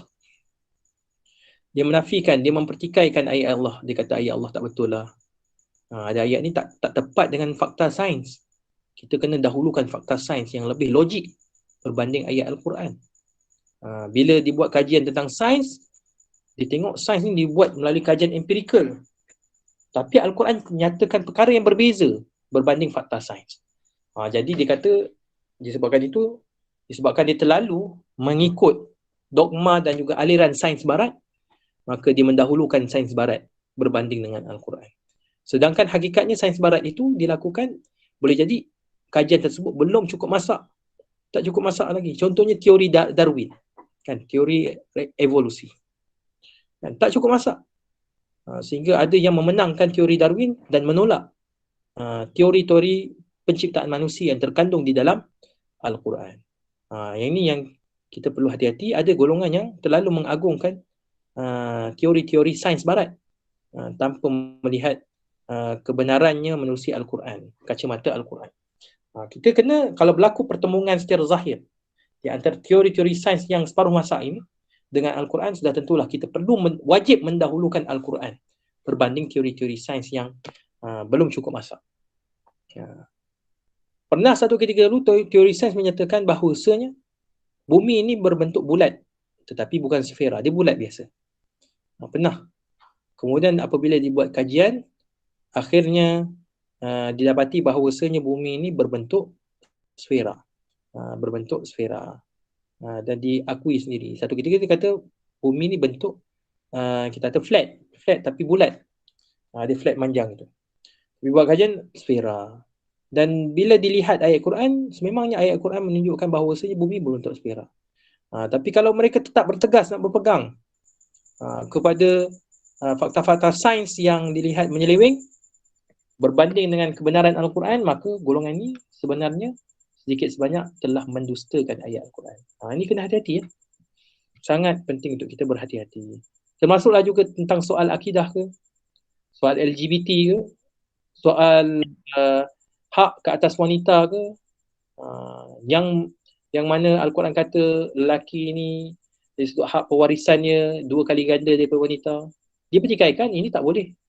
Dia telah menggugat dan juga telah meletakkan kesaksamaan ini tidak berlaku adil kepada wanita. Mana boleh lelaki lebih daripada perempuan 2 kali ganda. Tetapi Al-Quran dah kata gitu. Jangan kita mempertikaikan Al-Quran. Jangan kita ikut logik selera kita saja. Kalau dia kata gitu, maka sebenarnya dia telah mendustakan ayat-ayat Allah dan boleh membawa kepada kesesatan dan juga terbatalnya akidah. Ini yang kita bimbangkan, takut dia membawa sampai terbatal akidah. Terbatal akidah, murtadlah, terkeluar daripada agama Islam. Dan Allah ingatkan di sini, wa taj'aluna rizqakum annakum tukadzibun. Bila manusia makin lama makin selesa, akhirnya dia selesa, dia jadikan rezekinya itu sebagai punca untuk dia menolak dan juga mengingkari ayat-ayat Allah. Makin kaya makin dia sombong kepada Allah. Makin kaya makin dia mempertikaikan kebenaran Al-Quran. Ini bahaya. Jadi ni Allah dah ingatkan, maka kita kena hati-hati ya. Kemudian apa kesannya bagi mereka yang tetap lupa diri ini? Mereka lupa tentang pedoman yang terkandung dalam Al-Quran. Masuk kepada topik yang baru, iaitu topik berkaitan dengan sakaratul maut, iaitu saat-saat berdepan dengan kematian. Kalau ada di kalangan mereka yang terus-menerus sombong kepada Allah, mereka lupa diri, mereka merasakan ataupun meragui apa yang terkandung dalam Al-Quran itu benar, Allah ingatkan, Allah memberikan ancaman waktu ketika mana manusia berada dalam sakaratul maut, berada dalam saat kematian. Saat-saat nak mati ni, saat-saat nak nazak ni, nyawa nak keluar dari tubuh badan. Maka Allah Subhanahu wa taala nyatakan pada ayat 83, falaula idza balagatil hulqum. Maka kalau begitu, kalau kamu tetap lupa diri, belagak sombong, tak yakin, mendustakan ayat Al-Quran dan sebagainya, bagaimana pula, kata Allah SWT, bagaimana pula falaula idza balagatil hulqum, apabila nyawa sampai ke kerongkongan, mampukah kamu mencegahnya? Mampukah kamu menghalangnya? Dah sombong sangat kan? Tak yakin dengan ajaran, tak timbul ragu-ragu, bahkan menolak ayat Al-Quran kan? Macam mana kamu boleh tak kamu, bagaimana pula ketika mana nyawa sampai ke kerongkongan, kamu mampu tak untuk mengatasi kematian tersebut? Mampu tak nak mengelak kematian tersebut?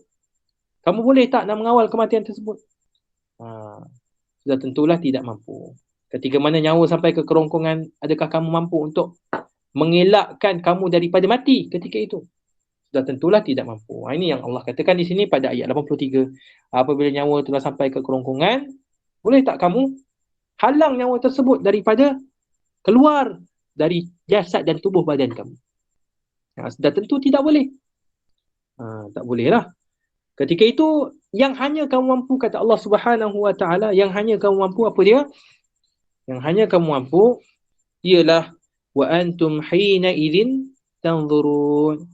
Kamu pada ketika itu hanya mampu untuk melihat saja.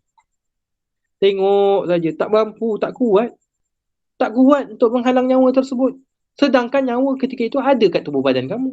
Sepatutnya bila ada kat tubuh badan kamu, kamu bolehlah mengawalnya. Tetapi lemahnya manusia. Walaupun satu ketika dahulu mereka rasa mereka sombong, mereka kuat, mereka berada pada kedudukan yang mulia, Allah uji pada saat-saat akhir kematiannya dengan nyawa yang nak keluar dari tubuh badannya. Dia tidak mampu untuk mengawal nyawa tersebut. Dia tidak mampu menghalang pergerakan nyawa tersebut untuk keluar daripada tubuh badannya. Ini lemahnya manusia. Jadi, apa yang mampu dibuat oleh manusia ketika itu? Manusia hanya tengok je, matanya terbeliak. Orang yang berdosa, orang yang melakukan kemaksiatan yang banyak, yang ada dosa besar, dia mata terbeliak tengok. Kalau nak mati dia tengok, terbeliak mata dia. Berdepan dengan kematian yang begitu dahsyat dan menyakitkan. Dahsyat dan menyakitkan. Wa antum hina idzin tanzurun, ketika itu kamu hanya boleh melihat saja. Melihat dan rasa kesakitan ketika itu. Apabila nyawa nak keluar daripada tubuh badan. Sedangkan kata Allah Subhanahu wa taala pada ayat 85, wa nahnu aqrabu ilaihi minkum walakin la tubsirun. Sedangkan kami ketika itu lebih dekat kepadanya daripada kamu, tetapi kamu tidak melihat. Wa nahnu aqrabu ilaihi minkum walakin la tubsirun. Jadi kami lebih dekat kepadanya. Lebih dekat kepada apa? Kepada nyawa tersebut. Siapa yang lebih dekat kepada nyawa tersebut? Nyawa tu nak keluar dari badan tu. Bukan bermaksud Allah yang dekat, tapi yang dekat ketika itu ialah malaikat yang diutuskan Allah untuk mencabut nyawa. Wa nahnu, dalam tafsiran dikatakan wa nahnu aqrabu ilaihi minkum, itu bermaksud wa nahnu aqrabu ilaihi, iaitu ila ruh, iaitu kepada nyawa tersebut, bi malaikatina, dengan malaikat kami. Jadi malaikat yang dekat, lebih dekat dengan nyawa tersebut untuk dikeluarkan daripada tubuh badan manusia berbanding manusia itu sendiri. Nak kata betapa dekatnya malaikat dengan nyawa tersebut, mudah-mudah saja tinggal tunggu masa saja nyawa tersebut nak dikeluarkan daripada tubuh badan manusia. Walaupun dalam masa yang sama nyawa tersebut dekat dengan tubuh badan manusia, tapi manusia tidak mampu untuk berbuat apa-apa melainkan hanya melihat semata-mata. Dia hanya lihat, saya tengok saja. Tapi dia nak cuba mencegah, nak menghalang, tak boleh. Malaikat melaksanakan tugasnya yang diperintahkan oleh Allah Subhanahu wa taala untuk mengeluarkan nyawa tersebut dari tubuh badan manusia. Walakin la tubsirun. Akan tetapi ketika itu manusia tidak mampu melihat, tidak mampu untuk melihat malaikat tersebut. Dalam tafsiran dikatakan ketika itu manusia tidak mampu untuk melihat malaikat tersebut, sedangkan kami dengan utusan malaikat tersebut mengeluarkan nyawa, sangat dekat dengan nyawa tersebut untuk dikeluarkan. Tetapi manusia tidak mampu untuk melihat malaikat tersebut. Dikatakan di sini walakin la tubsirun.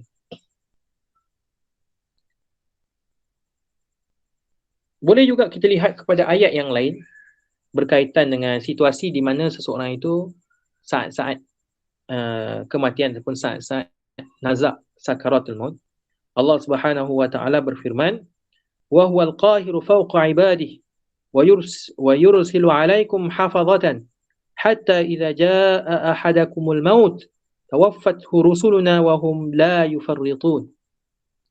Allah Subhanahu wa taala itu maha berkuasa di atas hamba-hambanya, dan dia mengutuskan, yakni Allah Subhanahu wa taala mengutuskan kepada kamu malaikat-malaikat penjaga.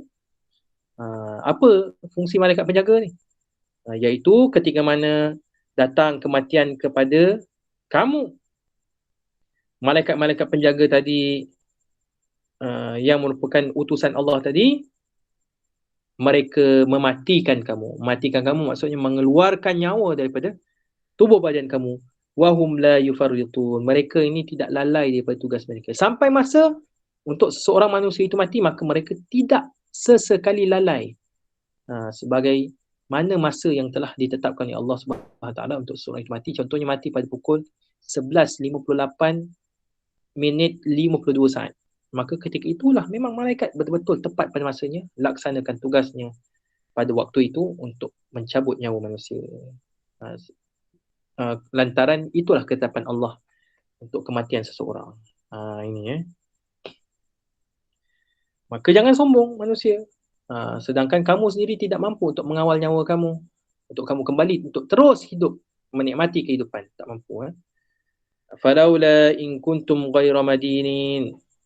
Kata Allah Subhanahu wa taala pada ayat 76, ayat 86, falaula, falaula, dan maka mengapa, in kuntum ghaira madinin, sekiranya, mengapa jika kamu mendakwa bahawa kamu tidak dikuasai oleh Allah Subhanahu wa taala.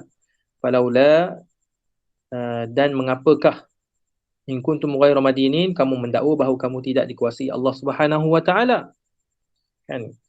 Kamu dakwa kamu tidak dikuasai oleh Allah Subhanahu wa taala. Kamu kata begitu. Allah cabar mereka, tarji'unaha in kuntum sadiqin. Kamu kata kamu tidak dikuasai oleh Allah Subhanahu wa taala, okey. Tarji'una, kembalikan nyawa tersebut. Kembalikan nyawa tersebut untuk kamu terus menikmati kehidupan di dunia ni, atau buktikan yang kamu boleh hidup selama-lamanya di dunia ni. In kuntum sadiqin, seandainya kamu di kalangan orang yang benar. Jadi ini satu cabaran yang diajukan oleh Allah Subhanahu wa taala terhadap orang yang meninggi diri, yang tidak sedar diri, hatta sampai ke tahap nak mati pun Allah mencabar mereka. Kembalikan nyawa tersebut untuk kamu terus hidup, dan kamu boleh teruskan kehidupan bertentangan dengan ketetapan kami, dan kalau betul, silakan. Sudah tentu manusia tidak mampu untuk melakukannya. Manusia tidak mampu untuk mengembalikan nyawa tersebut yang telah sampai ke halqum, tunggu masa nak keluar saja. Keluar di ubun-ubun. Tunggu masa saja. Tetapi ketika itu bila sampai ke halqum pun manusia tidak mampu untuk menolak kembali nyawa tersebut. Tak boleh. Tak boleh. Lemahnya manusia.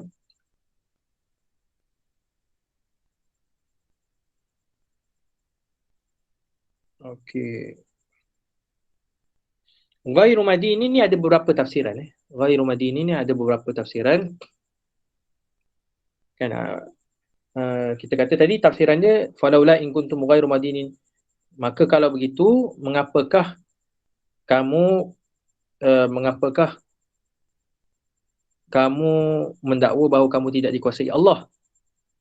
Madinin tu boleh juga kita katakan yang tidak, mereka mendakwa mereka tidak dikuasai Allah. Dan tafsiran yang lain pula ada menyatakan bahawa ghairu muhasabin. Kamu mendakwa bahawa kamu tidak akan dihisap. Mereka kata mereka mendakwa bahawa mereka tidak akan dihisap. Sekali-kali mereka tidak akan dihisap. Kalau betul kamu kata begitu, okey, kembalikan balik nyawa kamu di dunia untuk kamu terus hidup. Manusia tidak mampu untuk meneruskan kehidupan tersebut. Ini sebahagian tafsiran lah. Ada kata kamu tidak dikuasai Allah, kamu dakwa kamu tidak dikuasai Allah. Ada juga tafsiran menyatakan kamu mendakwa bahawa kamu tidak dihisap di akhirat. Ada juga tafsiran menyatakan bahawa ghairu musaddiqin annakum tudawuna wa tabaghuna wa tujzauna. Kamu tidak kamu mendakwa bahawa kamu tidak percaya. Kamu tidak percaya yang mana kamu ini akan dihisap, akan dihitung, akan dihitung di akhirat. Kalau betul kamu tak percaya, kembalikan balik nyawa tersebut supaya kamu teruskan kehidupan. Kalau kamu mendakwa bahawa kamu tidak akan dihisap, kembalikan balik nyawa tersebut supaya kamu boleh hidup selama-lamanya di dunia. Kalau kamu mendakwa bahawa kamu tidak dikuasai Allah, kembalikan balik nyawa tersebut supaya kamu boleh hidup selama-lamanya di dunia. Tarji'unaha in kuntum sadiqin. Sekiranya kamu di kalangan orang yang benar, kembalikan. Ini cabaran oleh Allah Subhanahu wa taala terhadap mereka yang sombong kepada Allah Subhanahu wa taala. Sudah tentulah jawapannya tidaklah. Tidak, mereka tidak mampu untuk melakukannya. Ini ada soalan juga, orang yang sama juga. Ustaz, saat sakaratul maut, adakah manusia diperlihatkan dengan syurga sekiranya beramal soleh dan diperlihatkan neraka sekiranya berbuat zalim? Ada juga yang katakan manusia diperlihatkan semua masa lampaunya. Apa yang boleh tepat ya Ustaz? Wallahu a'lam, secara tepatnya memang ada dinyatakan dalam hadis-hadis Nabi SAW. Boleh juga tengok kitab berkaitan dengan sakaratul maut yang ditulis oleh Imam Al-Qurtubi. Memangnya manusia ketika mana saat sakaratul maut itu memang telah dizahirkan apakah destinasi akhir kehidupannya. apakah dia akan menjadi penghuni neraka ataupun menjadi penghuni syurga, dah ditunjukkan dan dizahirkan di hadapannya. Sebab itulah ketika mana saat kematian itu, itulah menunjukkan saat yang paling membimbangkan, yang paling menggerunkan manusia untuk kerana ketika itu telah Allah SWT memberikan isyarat dan alamat di manakah kesudahan kita nanti, kan? Jadi kalau kesudahan yang baik, maka ketika mana sakarat, kesudahan mereka, kesudahan dia, kesudahan yang baik lah. Berpeluh, keluar peluh daripada kening dia, kan, keluar peluh daripada kening dan dahi ni tanda-tanda orang mati dalam keadaan yang kesudahan yang baik. Pucat mulut dan bibirnya, kan, pucat mulut dan bibirnya, naik seri mukanya, tengok muka sejuk saja ketika mana meninggal dunia. Ini tanda-tanda orang yang soleh. Jadi sebab apa? Sebab dia seronok untuk bertemu dengan Allah Subhanahu Wa Taala. Manakala orang yang mati, ketika mana dia sakaratul maut, matinya macam seolah-olah mati mengejut. Kadang-kadang dalam keadaan mata yang terbeliak. Kerana apa terbeliak? Kerana takut dan terkejut dengan siksaan yang begitu dahsyat, kerana Allah dah paparkan azab-azab yang bakal disediakan untuk dia. Kan, mati dan mata terbeliak, atau mati dalam keadaan mulut ternganga. Itu antara tanda-tanda lah, tanda-tanda yang begitu menakutkan. Ataupun mati dalam keadaan badan dikeras contohnya. Mungkin ketika itu dia sedang berlari daripada ditimpa azab dalam bayangan dan juga apa yang telah didatangkan, segala visual yang telah berlaku pada dia pada masa-masa silam, dosa-dosa yang lalu. Ini memang datang berlaku memang didedahkan kepada mereka yang berdosa dan juga kepada mereka yang beramal soleh. Cuma secara spesifiknya kita nak kata yang paling tepat ni, wallahu alam, saya tidak berani untuk menjawabnya, melainkan kita perlu merujuk semula kepada hadis-hadis yang sahih. Kita perlu merujuk semula kepada hadis-hadis yang sahih. Okey. Kembali kepada ayat 87. Maka Allah cabar mereka ni supaya kembalikan nyawa tersebut agar mereka boleh terus menerus hidup sepanjang masa, sekiranya mereka di kalangan orang benar. Sudah tentulah mereka tidak mampu untuk membuat perkara tersebut. Dan kita masuk kepada tema yang terakhir. Tema yang terakhir merupakan rumusan. Kita habiskan sikit lagi, lebih kurang 10 minit. Dia rumusan daripada keseluruhan kandungan surah Al-Waqi'ah. Tema yang terakhir, tema yang ke-6 ataupun topik yang ke-6, iaitu rumusan bagi keseluruhan surah Al-Waqi'ah. Kata Allah Subhanahu Wa Taala, fa amma in kana minal muqarrabin. Adapun sekiranya seseorang itu termasuk dalam golongan orang muqarrabin. Kita dah bicarakan tentang golongan muqarrabin, golongan yang dekat dengan Allah Subhanahu Wa Taala, yang tidak melakukan yang paling hampir dengan Allah di kalangan awliya, di kalangan anbiya, para nabi dan sebagainya. Sudah tentulah mereka ni berada di puncak kenikmatan yang tertinggi di akhirat kelak, di dalam syurga Firdaus. Maka kata Allah Subhanahu Wa Taala, mereka ni bagaimana? Ringkasannya, mereka ni bagaimana di akhirat nanti? Allah kata, farauhu wa raihanu wa jannatu na'im. Bagi mereka ini kegembiraan. Allah bagi kegembiraan, kemudian raihan, rezeki. Raihan ni rezeki, wa jannatu na'im. Jannatu na'im tu dan syurga. Dan syurga yang penuh kenikmatan. Dia ada 3 lah. Rauh, raihan dan juga jannah. Ibn Abbas menyatakan rauh itu adalah rahah, kerehatan. Kerehatan yang panjang. Kerehatan yang panjang. Farauh itu kerehatan. Raihan ini maksudnya ialah rezeki dan nikmat yang berlimpah ruah, kan. Wa jannatu na'im, itulah syurga yang penuh dengan kenikmatan. Rauh itu adalah kegembiraan boleh, kerehatan boleh. Banyaklah tafsiran di sini. Raihan itu rezeki. Jadi rauh Allah kurniakan bagi golongan sabiqun ini, yang pertama ialah kerehatan. Kerehatan yang sebenar bagi orang yang beriman ialah di syurga. Manakala di dunia ini tempat dia berjuang untuk menegakkan kalimah Allah Subhanahu Wa Taala. Tak kiralah dia berjuang sebagai pemimpin Islam yang memelihara maslahah umat, memelihara masalah umat, dia berjuang. Setiap masa dia mengingatkan, dia memberikan tarbiyah kepada manusia. Dia berjuang. Bila dia meninggal dunia, itulah kelihatan dia yang sebenar. Sebab dia masuk ke dalam syurga, rauh kata Allah. Mereka ni rehat. Raihan. Mereka ni dikurniakan rezeki yang melimpah ruah, nikmat yang paling ruah. Wa jannatu na'im, dan juga syurga kenikmatan. Ini golongan yang pertama yang dipanggil sebagai golongan as-sabiqun ataupun golongan al-muqarrabun. Kita pergi pula pada golongan yang kedua, kata Allah Subhanahu wa taala pada ayat 90, wa amma in kana min ashabil yamin, adapun sekiranya seseorang itu di kalangan golongan kanan, iaitu golongan yang mendapat catatan amal dengan tangan kanan. Bagaimana pula situasi golongan ini? Kata Allah Subhanahu wa taala, fasalamun laka min ashabil yamin. Fasalamun laka min ashabil yamin. Maka kesejahteraanlah, salam bagi kamu, iaitu kamu ni merujuk kepada, ditujukan kepada penghuni syurga, penghuni syurga. Fasalamun laka, kesejahteraanlah buat kamu, wahai golongan kanan, min ashabil yamin. Ini ucapan yang baik.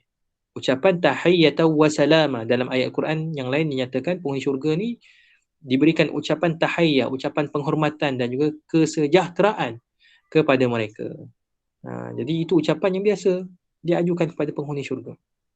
Maka selamatlah, sejahteralah mereka daripada segala macam azab. Fasalamun laka. Salam ni ada beberapa tafsiran. Yang pertama, ia merupakan ucapan selamat dan ucapan kesejahteraan daripada para malaikat. Ai tubashiruhumul malaikatu bidzalik. Para malaikat mengucapkan berita gembira, ucapan selamat, ucapan penghormatan terhadap penghuni syurga. Dengan ucapan bagaimana? Para malaikat ucap bagaimana? Salamun laka anta ila salama. Kesejahteraanlah buatmu wahai penghuni syurga, kata malaikat di dalam syurga itu. Anta ila salama. Kamu dalam suasana yang begitu aman dan selamat, sentosa. Ini ucapan. Tafsiran yang kedua, salam, fasalamun laka min ashabil yamin, maksud iaitu para ahli syurga yang bergelar ashabul yamin ini sudah tentulah salima min azabillah. Mereka ini selamat. Tadi ucapan kesejahteraan. Yang kedua tafsirannya ialah mereka ini selamat daripada azab Allah Subhanahu wa taala. Jadi ada dua lah tafsiran di sini. Mereka selamat dari azab Allah. Mereka juga diberikan ucapan-ucapan yang sangat baik. Ucapan salam, ucapan kesejahteraan buat mereka di dalam syurga kelak.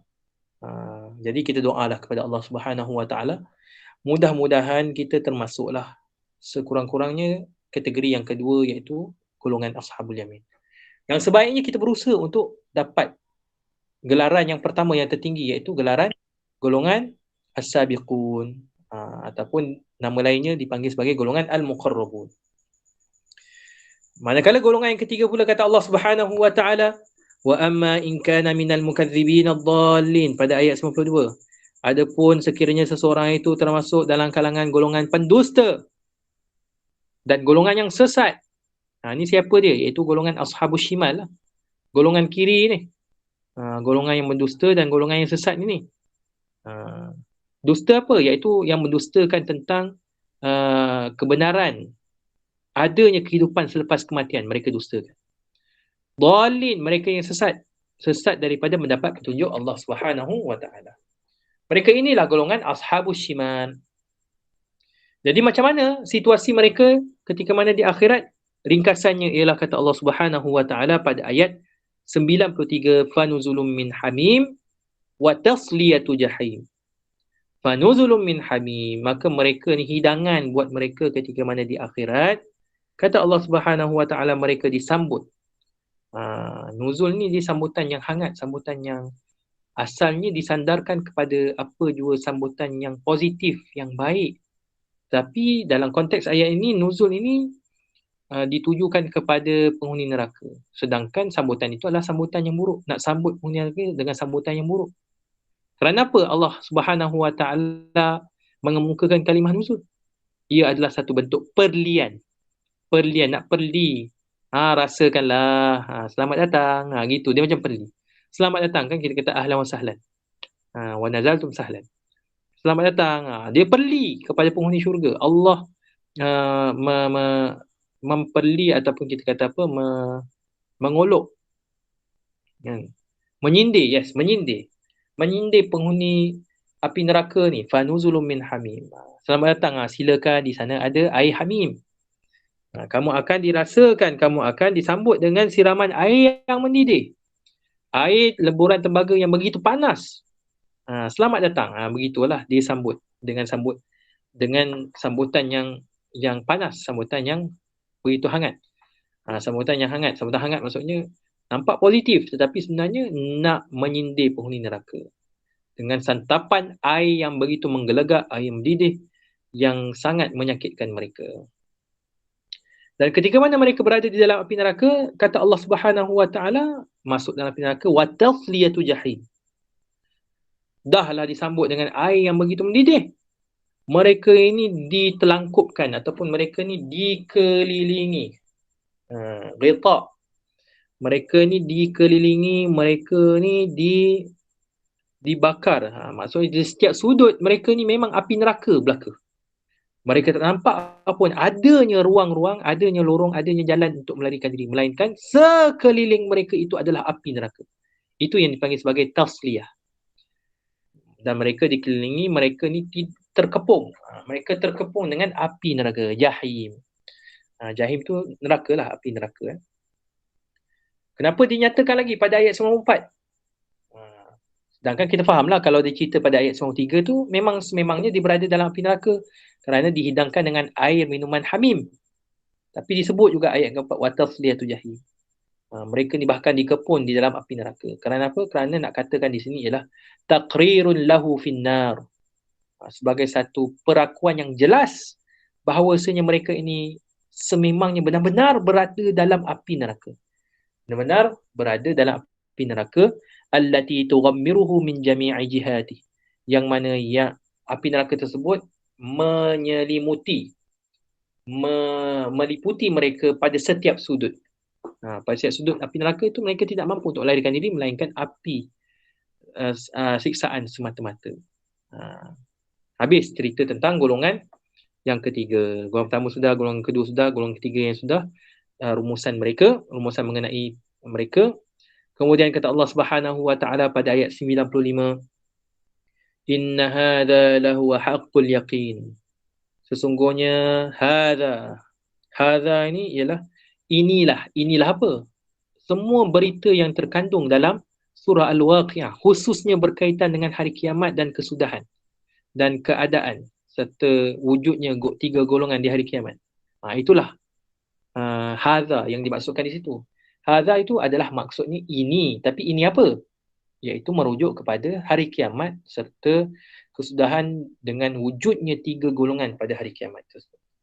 Semua berita tersebut lahu haqqul yaqin. Kata Allah Subhanahu wa taala, sememangnya ia merupakan satu kebenaran, haqqul yaqin.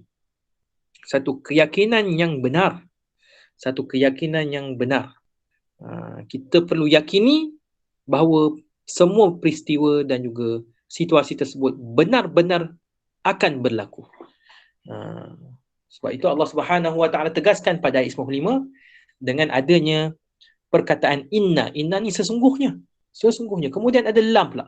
Lam itu adalah lam takkid, lam penegasan yang bermaksud sememangnya. Sesungguhnya berita ini berkaitan hari kiamat sememangnya. Benar-benar merupakan keyakinan yang benar. Dan kita kena terapkan dalam jiwa kita kerana ia termasuk dalam rukun iman. Rukun iman yang kelima iaitu beriman kepada hari kiamat. Kemudian di akhir ayat Allah Subhanahu wa taala kata apa? Fasabbih bismi rabbikal azim. Maka bertasbihlah olehmu dengan nama Tuhanmu yang Maha Agung. Kita dengar kisah penghuni syurga dan nikmat syurga, subhanallah. Kita bertasbih. Dengar pula tentang ancaman api neraka yang begitu dahsyat, subhanallah, innalillah. Harap-harap tidaklah kita diberikan dengan ancaman api neraka. Na'udzubillah, jangan. Jadi kita dengar pula dalam ayat dalam surah ni cerita tentang nikmat-nikmat kurnia Allah, kita pun bertasbih kepada Allah. Subhanallah, nikmat air yang begitu mencurah-curah, nikmat api yang begitu mencurah-curah, nikmat tumbuh-tumbuhan yang begitu banyak. Sejauh mana kita mensyukuri nikmat Allah tersebut. Ini dikatakan fasabbih bismi rabbikal azim. Bertasbihlah dengan nama Tuhanmu yang maha agung. Jadi bila mana turunnya ayat ini, Nabi SAW pun berkata kepada para sahabat agar menjadikan ayat ini sebagai bacaan rukuk. Turun ayat ini, Nabi pun kata kepada para sahabat, jadikanlah ayat ini dalam bacaan rukuk. Ij'aluha fi ruku'ikum. Jadikan ayat ini sebagai bacaan dalam rukuk. Apa bacaan rukuk kita? Subhana rabbiyal azimi wa bihamdi. Ini asal usul bacaan rukuk. Asal usul bacaan rukuk ialah daripada penurunan ayat dari surah Al-Waqi'ah. Ayat akhir dari surah Al-Waqi'ah. Kerana Allah memerintahkan kita untuk memujinya dengan ucapan Subhana rabbiyal azim. Maka bacaan tersebutlah dijadikan daripada ayat inilah maka dijadikan ia sebagai bacaan di dalam rukuk kita. Subhana rabbiyal azimi wa bihamdi. Begitu juga dalam surah Al-A'la ayat yang pertama. Kan surah Al-A'la apa ayat pertama dia? Sabbihisma rabbikal a'la. Sabbihisma rabbikal a'la. Daripada ayat Sabbihisma rabbikal a'la itulah maka dijadikan ia dalam bacaan sujud kita. Kita bacalah dalam bacaan sujud kita Subhana rabbiyal a'la wa bihamdihi. Kan? Ini sabbih bismi rabbikal azim. Kita jadikan ia sebagai bacaan rukuk kita. Subhana rabbiyal azim wa bihamdihi. Manakala dalam ayat pertama surah Al-A'la dalam juzuk 30 Sabbihisma rabbikal a'la. Jadi dijadikan ia sebagai bacaan sujud kita. Subhana rabbiyal a'la wa bihamdi. Apa maksud dia? Maksudnya sabbih bismi rabbikal azim, maka bertasbihlah olehmu dengan nama Tuhanmu yang maha agung. Apa maksud subhana rabbiyal a'la wa bihamdi? Maha suci Allah SWT yang maha tinggi dan segala pujian baginya. Ini hadis riwayat Abu Dawud dan Ibnu Majah. Maka kita kena banyaklah bertasbih kepada Allah Subhanahu wa taala. Dan memang ada banyak hadis-hadis yang menggalakkan kita, yang menuntut kita, yang menyarankan kita untuk banyakkan bertasbih kepada Allah Subhanahu wa taala dengan ucapan subhanallah. Antaranya hadis Nabi sallallahu alaihi wasallam, Nabi kata apa? Hadis yang popular, kalimatani khafifatani 'ala lisan, thaqilatani fil mizan, habibatani ila ar-rahman, subhanallahi wa bihamdihi, subhanallahil azim. Dua kalimah yang ringan di lidah kita, sangat berat pada mizan timbangan amalan di akhirat. Ringan dekat lidah kita sebut senang, tapi hasilnya timbangan amal solehnya daripada bacaan zikir tersebut begitu berat dan sangat disukai oleh Allah Subhanahu wa taala. Apa dia ucapan tersebut? Itulah dia subhanallahi wa bihamdi, subhanallahil azim. Jadi ucapan ni boleh kita amalkan selalu. Subhanallahi wa bihamdi, subhanallahil azim. Baca selalu. Yang ni memang hadis yang sahih. Boleh kita baca. Alhamdulillah habis tafsiran surah Al-Waqi'ah kita daripada ayat pertama sehingga ayat 96 ke semua ayat.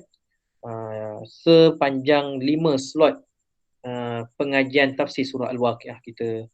Mudah-mudahan apa yang telah saya sampaikan ini mendapat manfaat kepada diri saya, sebagai muhasabah buat saya juga, sebagai muhasabah dan juga faedah kepada tuan-puan semua juga, adik-adik semua, para mahasiswa semua, dan boleh memperbaiki diri kita ke arah yang lebih baik serta mendekatkan diri kita kepada Allah Subhanahu wa taala. Sebelum saya mengakhiri pengisian saya yang terakhir pada malam ini, saya mengucapkan sekali lagi jutaan terima kasih kepada pihak menganjur iaitu Musalla Community UEM atas penganjuran ini, daripada UEM sendiri, sahabat-sahabat UEM sendiri, dengan penganjuran ini, dengan kesudian tuan-puan, adik-adik semua menjemput saya untuk menyampaikan kuliah ini, dan mudah-mudahan apa yang saya sampaikan ini memberikan makna dan juga manfaat yang sangat mendalam buat kita dalam usaha kita benar-benar hanya mengharapkan redha Allah Subhanahu wa taala dalam kehidupan kita. Dan jangan serik lagi. Jangan serik untuk terus mendengar kuliah, dan saya pun insya-Allah tidak serik untuk terus menyampaikan apa yang saya ada dari segi ilmu tafsir dalam bidang bidang tafsir yang saya ceburi pada hari ini. InsyaAllah. Saya pun tak serik, insyaAllah. Saya akan cuba terus sampaikan kepada tuan-tuan semua. Kalau dijemput lagi, insyaAllah. Kalau tak pun tak mengapa. Mudah-mudahan kita berkongsi ilmu. Bila-bila masa saja boleh kontak dengan saya juga. Nombor saya 019-374-7584. Tuan-puan, adik-adik semua boleh kontak. Nak keep in touch selalu. Kalau ada apa-apa masalah khusus yang berkaitan tafsir, boleh berhubung dengan saya. Itu saja. Terima kasih semua. Yang baik itu datang daripada Allah Subhanahu Wa Taala. Yang buruk itu datang daripada kelemahan diri saya sendiri. Mohon maaf dan silap. Mudah-mudahan apa yang saya sampaikan ini khususnya kepada pelajar UEM yang mana adik-adik semua pun bukan daripada latar belakang pengajar Islam. Tapi walaupun bukan daripada latar belakang pengajar Islam, itulah peluang saya untuk menyampaikan segala ilmu yang berkaitan pengajar Islam kepada adik-adik semua.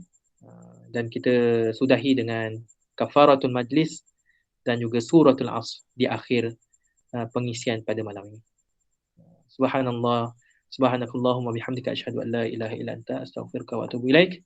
Bismillahirrahmanirrahim. Wal 'asr innal insana fi khusr illa alladhina amanu wa 'amilus shalihat wa tawasaw bil haqqi wa tawasaw bis sabr. Bismillahirrahmanirrahim. Allahumma ja'al jam'ana hadha jam'an marhuma wa tafarruqana min ba'di tafarruqan ma'suma. Allahumma ja'alna minal ladzina yastami'una al-qawla fayattabi'una ahsanah. اللهم اجعلنا من الخاشعين الخاضعين بشريعتك. اللهم فقهنا في الدين وعلمنا التأويل واهدنا صراطك المستقيم. اللهم ارحمنا بالقرآن العظيم واجعله لنا إماما ونورا وهدى ورحمة.